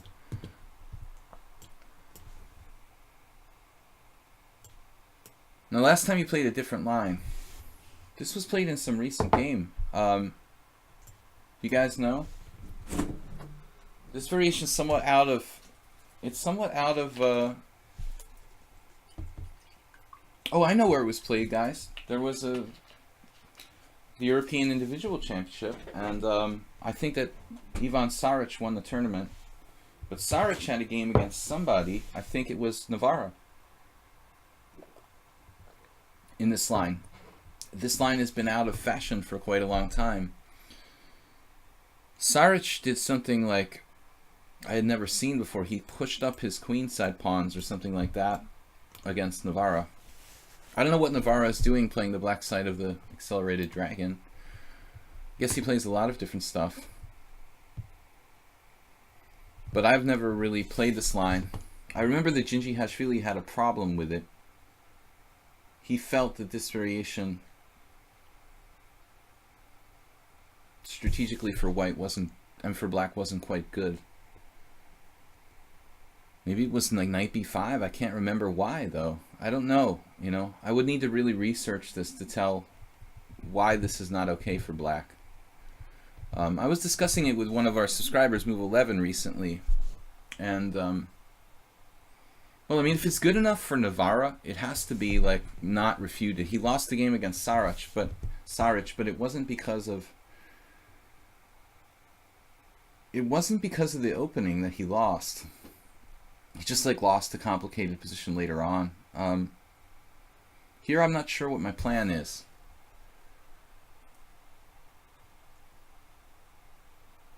There was something with like knight b5, but here I don't think that I like knight b5.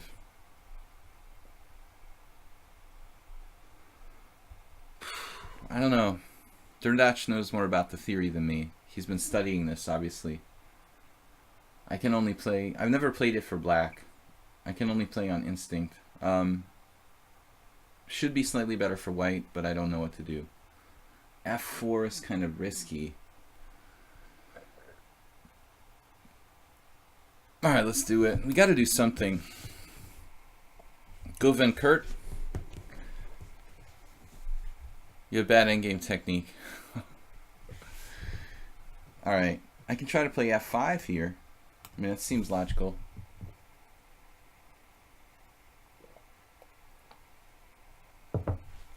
I don't know if Derdach has played this line before, but his mentor, my former mentor, Roman Gingiashvili, firmly explained to me that he just didn't think this line is okay for black. John Donaldson and Jeremy Silman wrote a book. I don't know if you must have that book, Derdach, called Accelerated Dragons. It's quite old now. It's like 20 years old, but most likely they discussed this variation in there. Silman actually would come to Budapest and played this line. I remember there was a game where Jeremy came and played in a First Saturday GM like 15 years ago, and he played this line and lost. I remember very clearly.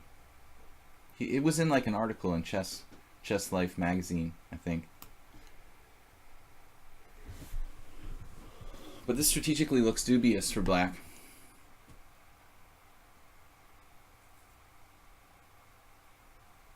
I just have bishop g5 and f6.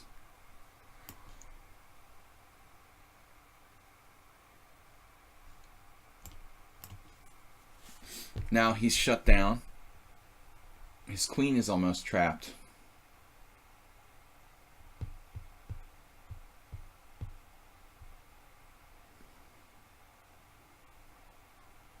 So close to trapping his queen here.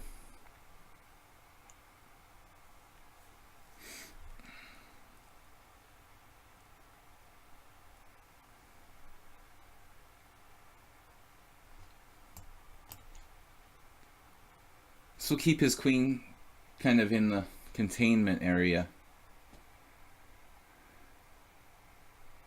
while we try to find a way to eliminate it.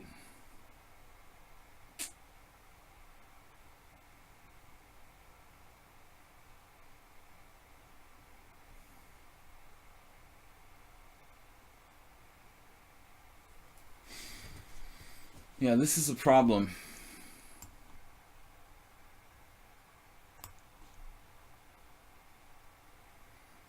You can always try to sack a pawn with knight f4. Now he has g5 types of ideas.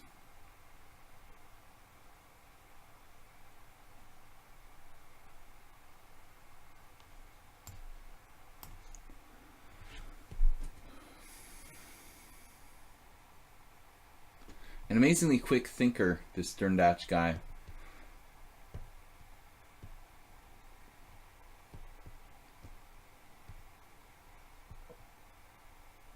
Okay, looks like I have to trade queens. This was not really the original plan, but that's all I've got now. We got to try to hang on to the f-pawn and do something just for some little space advantage, maybe. I think the white is still theoretically better. But we missed the boat. We missed the bus, or the proverbial boat, it seems.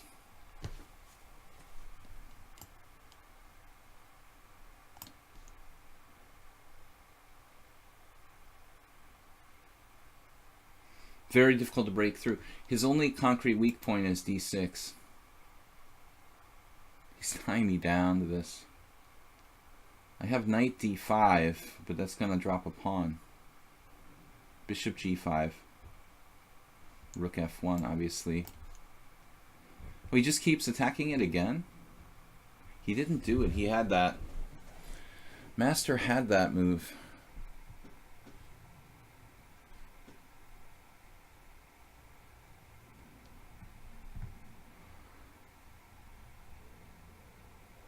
What am I thinking here?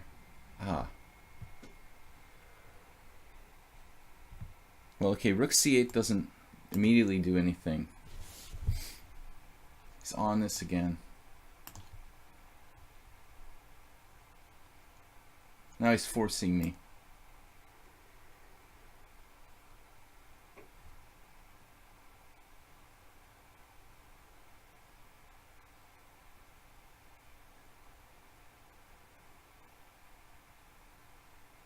Knight d5.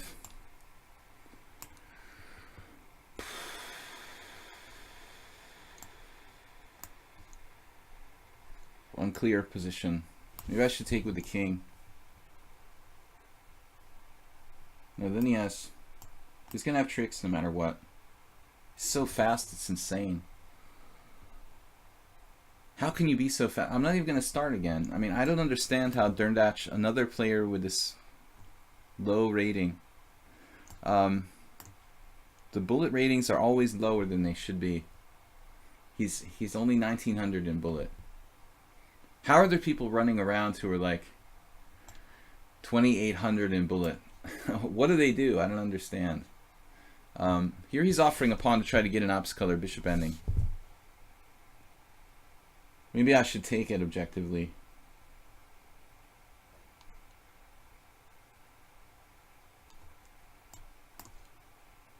I want to keep this pawn artificially isolated.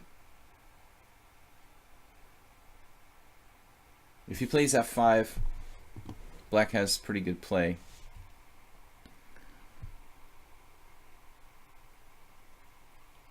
I mean, strategically, it's about equal, but on time, I have no time. It's a huge problem. I guess I can play rook f4 maybe.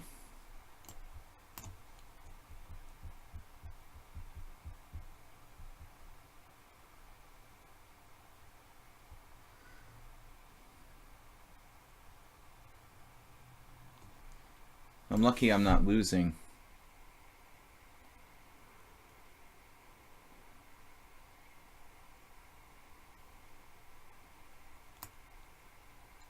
It's like he pre-calculated everything.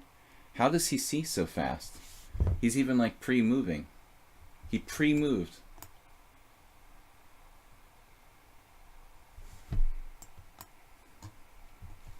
This is a draw, I guess.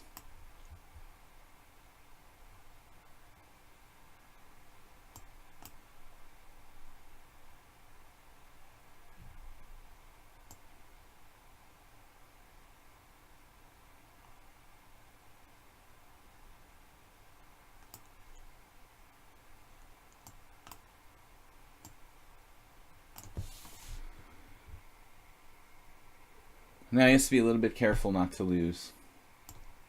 Now he made a mistake, but it's still probably drawish.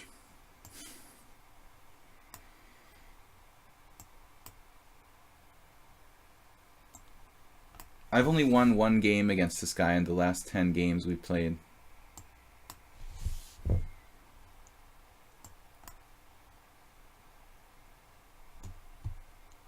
He claims he's 2,100 FIDE, but 1, 2, 3, 4, 5, 6, 7, 8, 9, 10, 11. 11 games I've only won one. I don't know, dude. I've never had a negative score against someone who's below 2,200. Alright. Let's go back to... he has the best score of anyone, I think, against me on lichess that I've played. Just can't beat the guy. 1,300. Alright. And insanely fast. He only used 2 minutes while I used 5, 6, 7 minutes for the game. I was better. Like, for one moment, I was better. But you solved all your problems instantly. While I thought for 5 minutes. Alright, 1398. This is a ridiculous move. It's good for bullet chess. Do we have a bullet player here? He's got more bullet templates. Yeah, this is a waste of time, basically. Don't play that move in a serious game. It's fine for bullet chess, but we don't do bullet chess. This is just like dropping a pawn for nothing. Alright, now, the knight on d7 is not particularly well placed. Normally I like to trade pieces when I'm down material. Or when I'm up material, excuse me. I try to trade pieces, but in this case, it's a bad position for the knight. So I think I'm inclined not to trade pieces here. It also protects my king side. I can play fast when I want to, but the point of my stream is to try to teach people how to play chess well. And trying to play bullet style defeats the purpose of the stream. So that's why I'm taking my time. Why I'm in time pressure every game, because I'm trying to explain the game. You know, it's not about just like trying to play the best I can play or win as many games as I can play, but I'm trying to teach people how to play chess. Against Derndatch, he's playing as fast as he humanly can, but I have no time to think on his time. This has been played perfectly by black thus far. After dropping the pawn. 1398. Bit of cram-splaining. Cram-splaining. New term.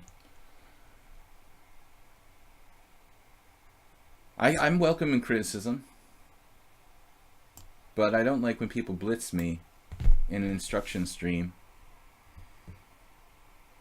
Alright. Knight f3. I'm obviously at a disadvantage, you know. This guy's 1398 again. He'll probably play like perfectly after the initial blunder, dropping the e5 pawn.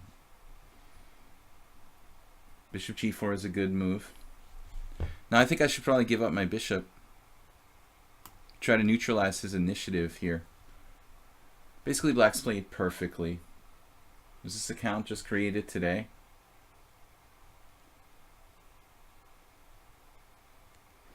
Anyway, guys, it's only on Friday that I play random players. I probably wouldn't... I don't know if I would even accept this challenge if it wasn't for Friday. I'd like to see people have at least like 100 games in their accounts, because otherwise people are like trolling me with like weird accounts and stuff.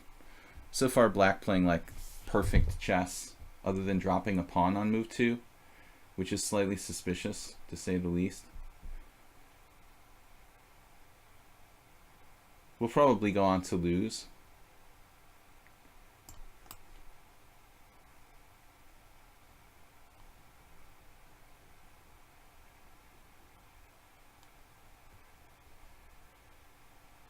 Let's see when this account was created. April 4th, 2 days ago. Yeah, that's what I figured. Alright. Bishop takes f3. If you want to play for a win here, you know, theoretically you shouldn't do that. If you think you have compensation or you're the stronger player, I don't like this exchange. If you're playing for a draw, then maybe bishop takes f3 is okay.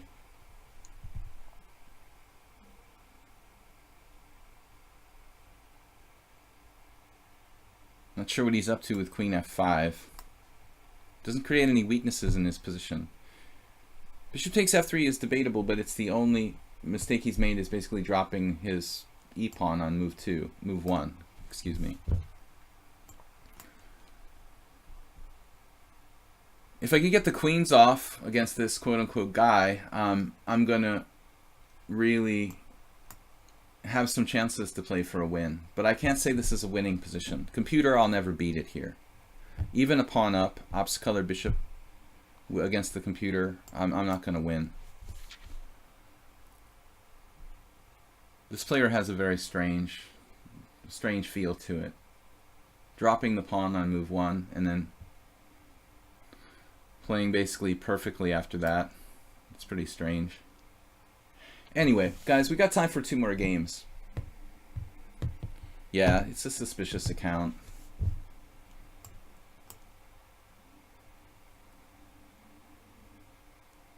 I feel safe at least that I've traded off most of its dangerous pieces now, so we can see if we can maybe win somehow in this opposite color bishop and rook, a pawn up.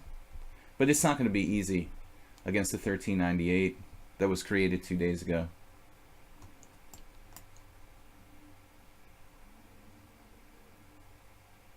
Really tough order here to win this position. Takes excellent technique.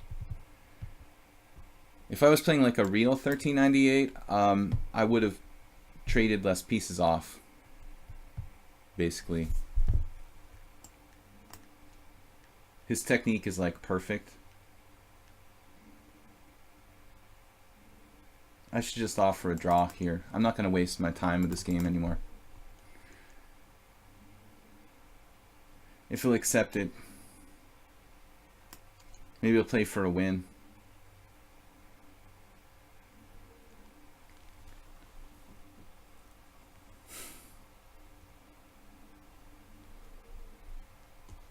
Whatever. All right. Okay, that's weird. Don't even want to talk about it. It's probably not even a human. Okay, d4. Let's continue here. d4, d5. This is a real player who I've played before. d4, d5, knight f3.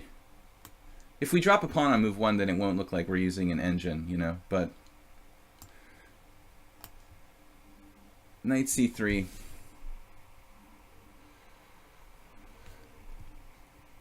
That's a very good bullet variation, by the way. You know, like knight f3, e5, knight takes e5. Black should play knight c6 there, though. There was an old bullet player used to use that very regularly. Okay, the Slav. Yeah, I like this variation with knight h4. I've been looking at this.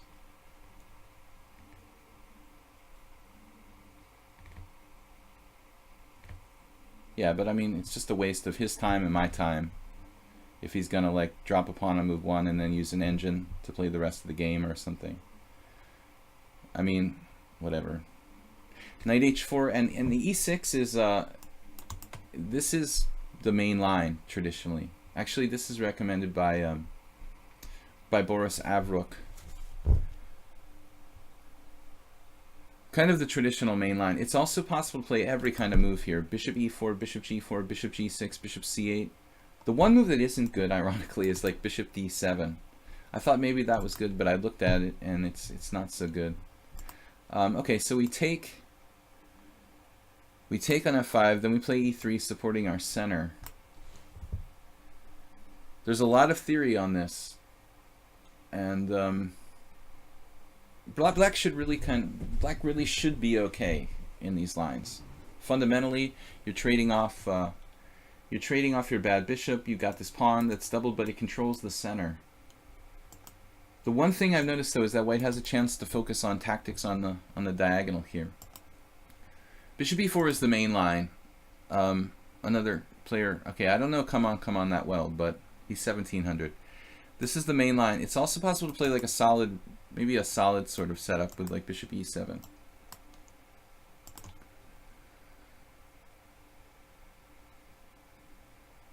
I was thinking to play queen c2,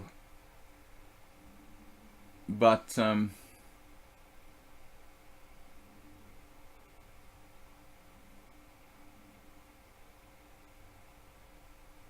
He could play knight e4. I don't know if I should even bother with that.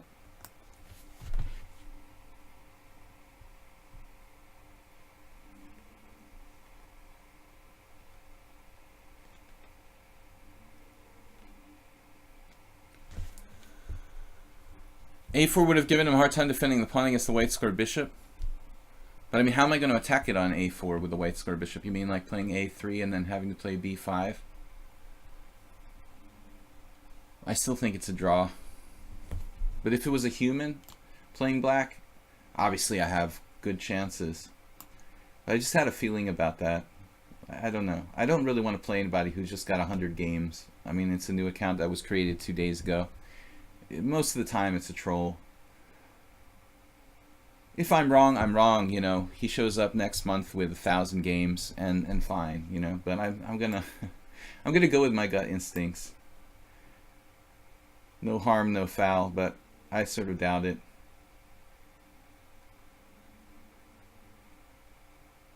All right.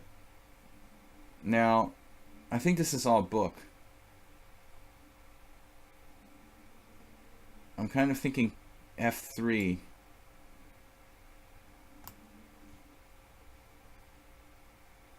Moisenko against Rasmus Svane. This is a game from a couple years ago. Svane. There's other good players who play this line with white. Ivan Isievich, I think, has some games. Rook E8 is like Avruk's recommendation in this position, I think. It's either this move, maybe the next move. Maybe normally they play knight on BD7 first. But that's the general idea, to play Rook E8. So come on, come on. I don't know much about this as a new player. We've played him before, though. I don't know when this account was created, last year. Okay, but this is kind of an established player. We played 5 games with him. There's no E4 because of... Or is there? Well, there's no E4 here because of knight B6. Double threat. D4 pawn and C4 guy. So I think I'm supposed to play bishop A2 around here. Preemptive, prophylactic move. This would transpose to Avruk's recommendation with Rook E8. I think other plans involve like Queen E7.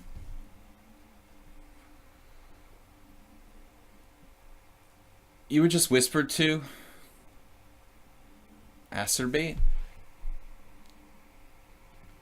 After A3 you cannot protect with the pawn anymore. Wait. Oh no, he can't play A3. I meant white. In order to attack his pawn on A4, I'm going to have to play... How am I going to attack it? You know? I have to have a bishop on like D1 or something to attack his pawn on. I'm talking about this with C takes B5. This is an interesting move.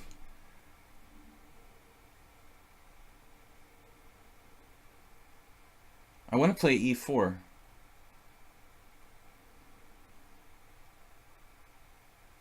We could sack a pawn, but it looks kind of crazy. E4, bishop takes C3, B takes C3, F takes E4, F takes E4, rook takes E4. He even has threats of like rook H4 here. So I don't know what I'm supposed to do.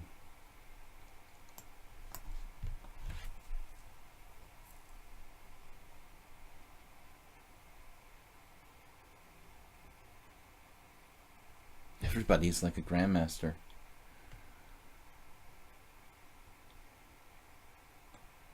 What am I supposed to do? Rook E1 or something?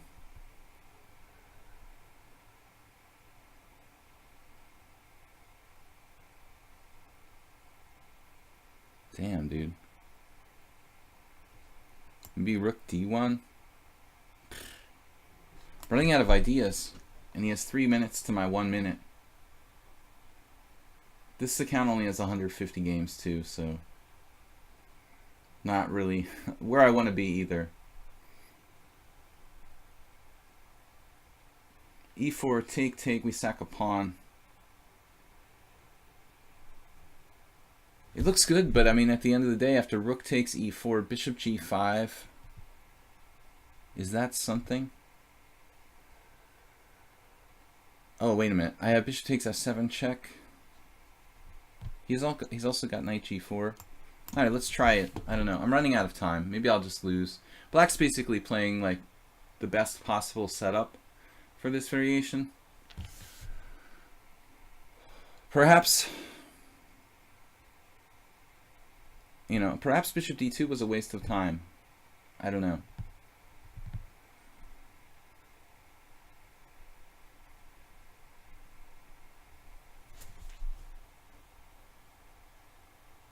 Knight b5 does nothing. Exactly. It just does nothing. Just sticking a knight out on b5 with no threats, unless I have attack on f7. There's a small chance I could use it to make some combination of ideas based on attacking f7. But I'm basically speculating here. Bishop takes pawn, bishop takes knight, pawn takes, pawn takes, pawn takes, rook takes, bishop takes, f7, check. But I guess that's not speculation. I mean, that looks... Okay, bishop takes f7 check, he just moves his king at the end of the day. You know, I'm not winning anything.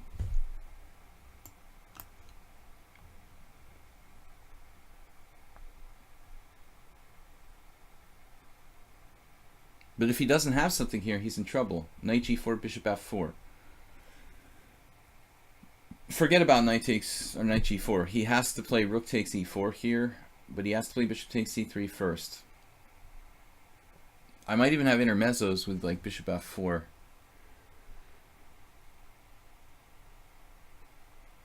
Bishop f4. I mean, even if I can't take back at the end of the day, you could even have queen sacrifices maybe.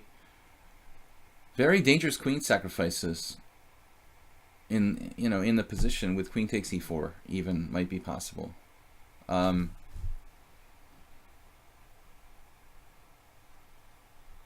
When I analyzed the position, I didn't see lines with queen on c7. Sometimes the queen goes to b6.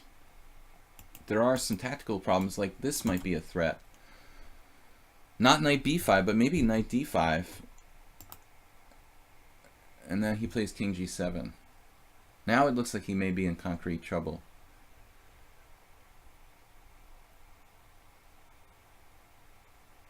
e5 is just winning. He's going to sacrifice a piece. So he was desperate. I was afraid maybe I was in trouble. But I'm always kind of pessimistic. G6 being played looks awful, but he has to play that. That's like a standard move in this variation. Once you play f5, you have to play g6. This is recommended by a 2700 opening expert. I mean, it's a standard variation that's been played for like 50 years. Black has to be very precise. You know, that's the thing. My personal question comes in this variation when we start thinking about knight e4. My real personal question comes in this variation with Abrook's suggestion of rook on f to e8. Is it better to leave the rook on f8 so the f7 square doesn't get so weak? That's really the million-dollar question. Oh my god, my rook is hanging. And I'm going to get mated? Whoa. Alright, so the rook is hanging, I'm going to get mated. I take on f7, check, and I take with the queen, and I give him that. Man.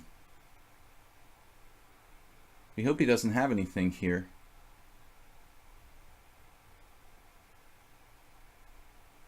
I'm up a piece.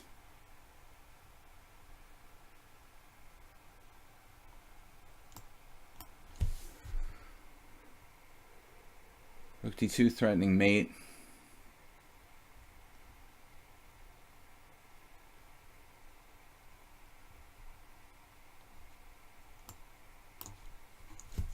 Now he has compensation.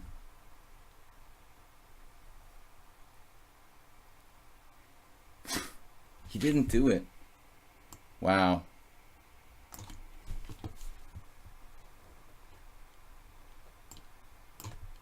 He could have traded and gone queen c1 check and won my b2 pawn.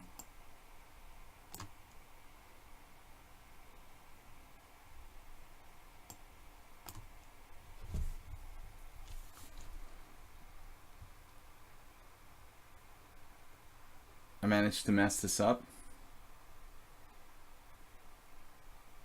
Again, he doesn't trade.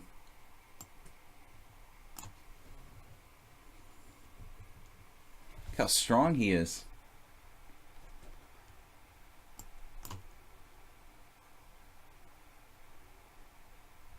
Now he's winning my queen.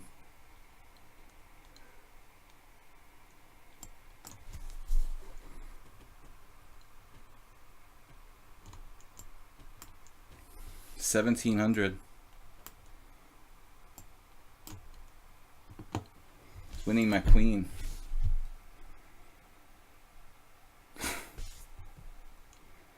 That's crazy. Wow, dude.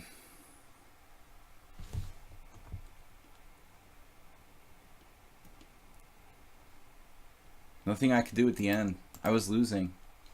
I'm just losing here. This was an amazing, like, he doesn't want to draw. He plays for a win now. He has good drawing chances after rook takes f2, queen takes f2, queen c1 check. Like, anybody normal would have done this, but he doesn't do that. Very good chances to hold on here for black. He actually plays a different move. Rook d4. This is...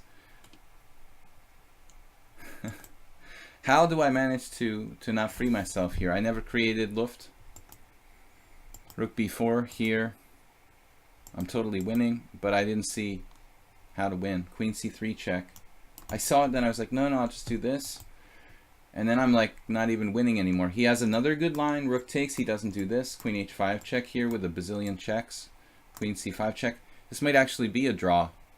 And he still doesn't do that. He finds a way to get a winning position with rook e4. And again, I didn't see I have queen c3 check. Man, now I'm lost after queen e7. You guys who are 1700 and 1300. Alright guys, last game for today.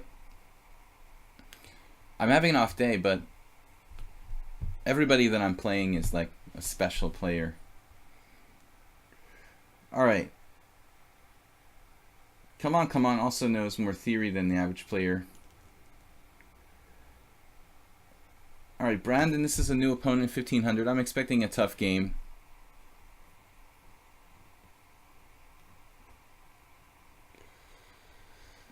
I don't think getting crushed is like blundering, losing position in a winning position. It's a little different from getting crushed, you know. He was basically crushed, but with 7 seconds, I hung the position. That's a little different from getting crushed.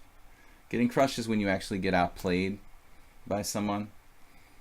I just blundered with a few seconds on the clock. But anyway, nice try.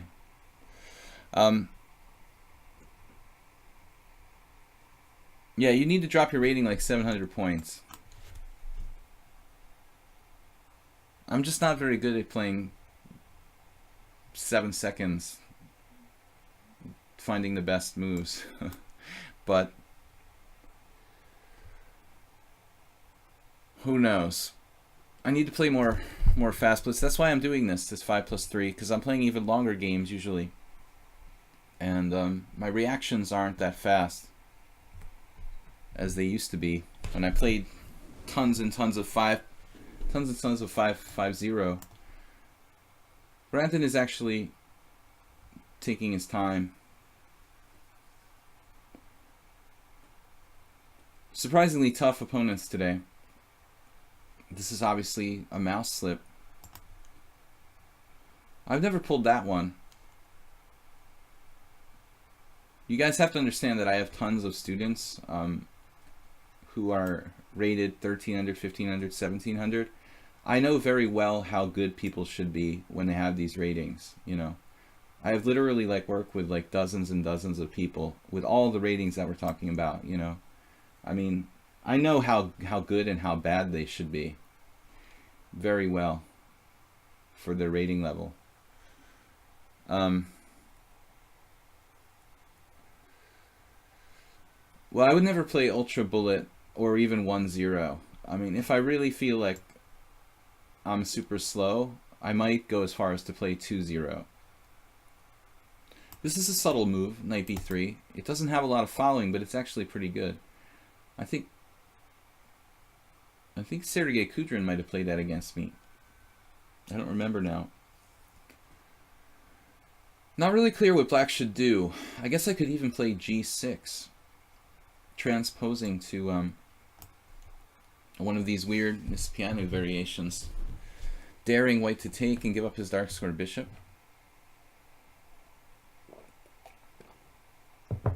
Transposition to 6g6. Because he can't triple attack d6 here. He can only attack it twice. I can play, you know, queen b8 or something.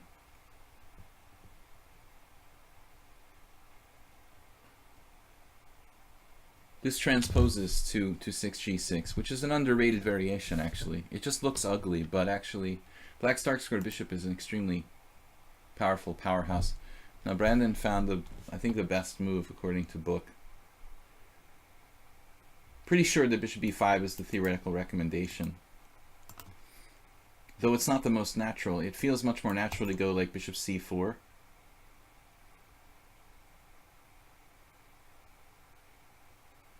I guess you can play a6.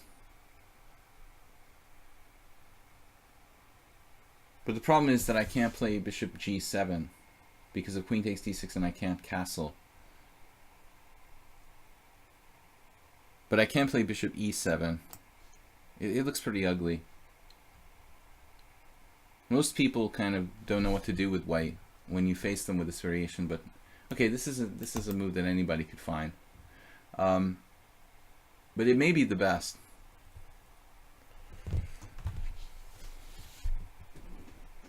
Piece of sheet, what?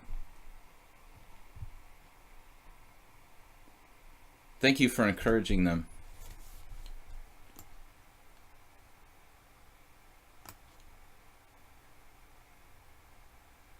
No, actually, we don't get a lot of trolling piece of sheet. I haven't seen you on the stream in a long time.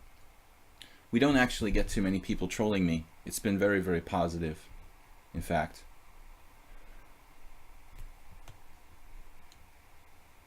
Yeah, this guy is playing this absolutely solidly. All right, rook e8. Try to get the bishop back here. Brandon, 1500. 1400 rapid, 1200 bullet. The last time I played this was against an IM, and I got a clear advantage with black. We'll see. He'll probably do better than that, though. The problem is that it's just too easy a variation for white to play. I realized this at one point. That's why it's never going to catch on. Actually, it's very hard for white to get an advantage, but it's very easy to just play robotic moves and have a decent position. White's play is like perfect.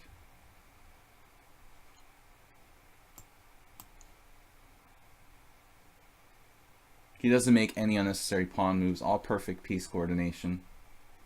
Next will be like c3.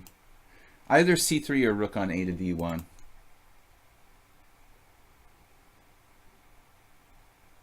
See? No inefficient moves for Brandon.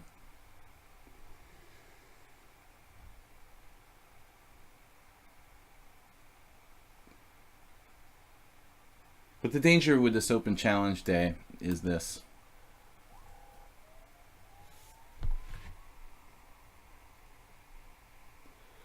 Every user that has challenged you, sure, infinite flash chess. That's a nice conspiracy theory. You should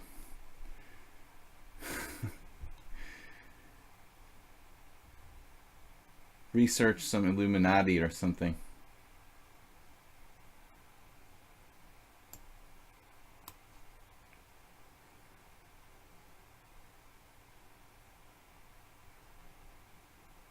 Like if I could clone this guy and turn him into, you know, if I could clone this guy basically and then enter him into real chess tournaments, I'd make a lot of money.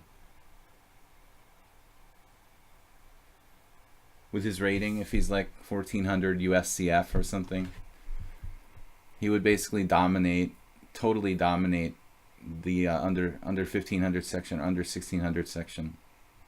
Perfect positional play, no weaknesses. There'd be no need to teach him anything because he already knows everything. A3, that's kind of a weird move. That's the first weird move that we've seen here. Ultra subtle, a sort of ultra subtle preparatory move of some kind. Now maybe I can play F5. Or maybe not. I can play it, but it's not necessarily good. A3.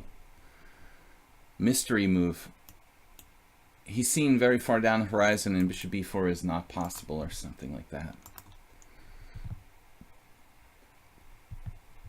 No, I think that F3...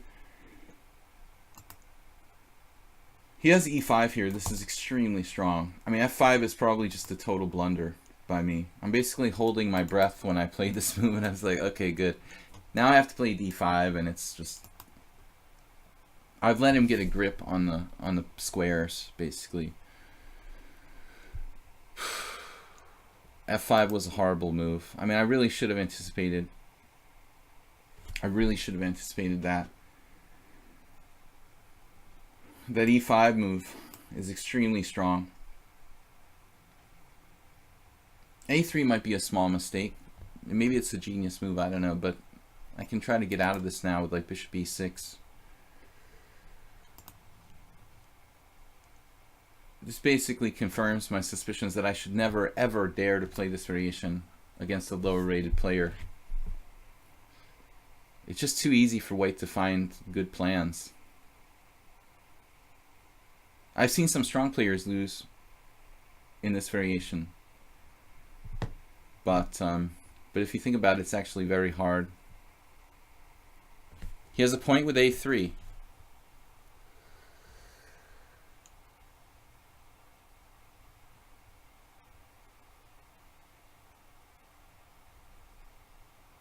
Well, now the question is, will my queen get trapped? Most likely with queen b5, knight c3, queen c4, knight a5.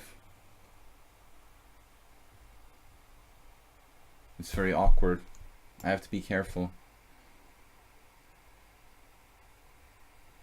Very Nimzovician style play by white.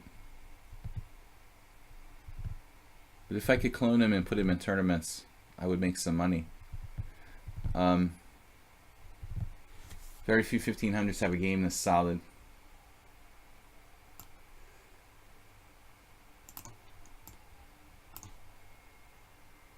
Like strategically, Nimzovich Jr. He managed to trade a set of pieces off, eliminating my bishop pair, but now he has some small weakness. Black has a 0.1 advantage or something now. This is the best my position's been, probably the whole game. We have a 0.1 advantage. Very quickly finding queen a6.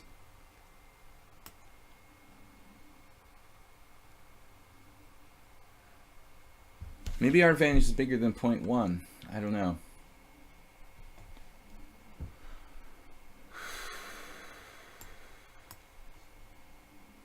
We have some ideas. b2 pawn, e4 pawn, h2 pawn, back rank mates. Oh, I just hung my pawn. He saw that too. Yeah. So much for the 0.1 advantage. Now I've actually upped the screwed. d5.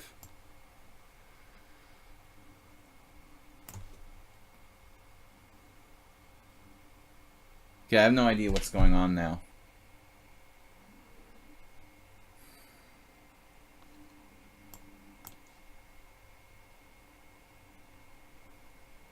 He's probably better. He's like winning now. What? I mean, that's weird. That's really weird, Brandon. Alright, man. He's like crushing me. Joe Bastianich is watching the game. He's like crushing me there. Like he's just winning. So there's a Naroditsky game from 2015. I'm surprised there's not more. Well, he played perfectly until the debatable a3.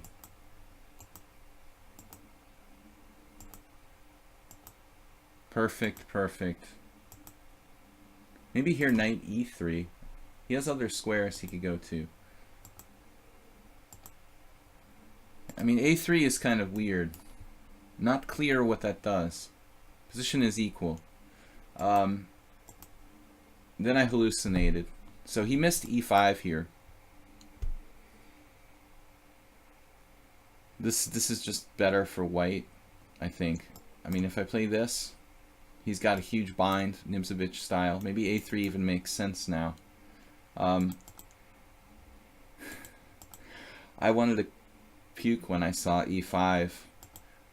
Okay, so he doesn't see that. He plays f3, weakening his dark squares. Check here, here, knight a4, queen c7, knight d4, f takes e4, knight takes e6, rook takes e6, rook takes e4, rook takes e4 here. So here I said, okay, I have point 1 better. Stockfish thinks that it's much more. That's ridiculous. Rook e8, queen d3. He's on my a6 pawn.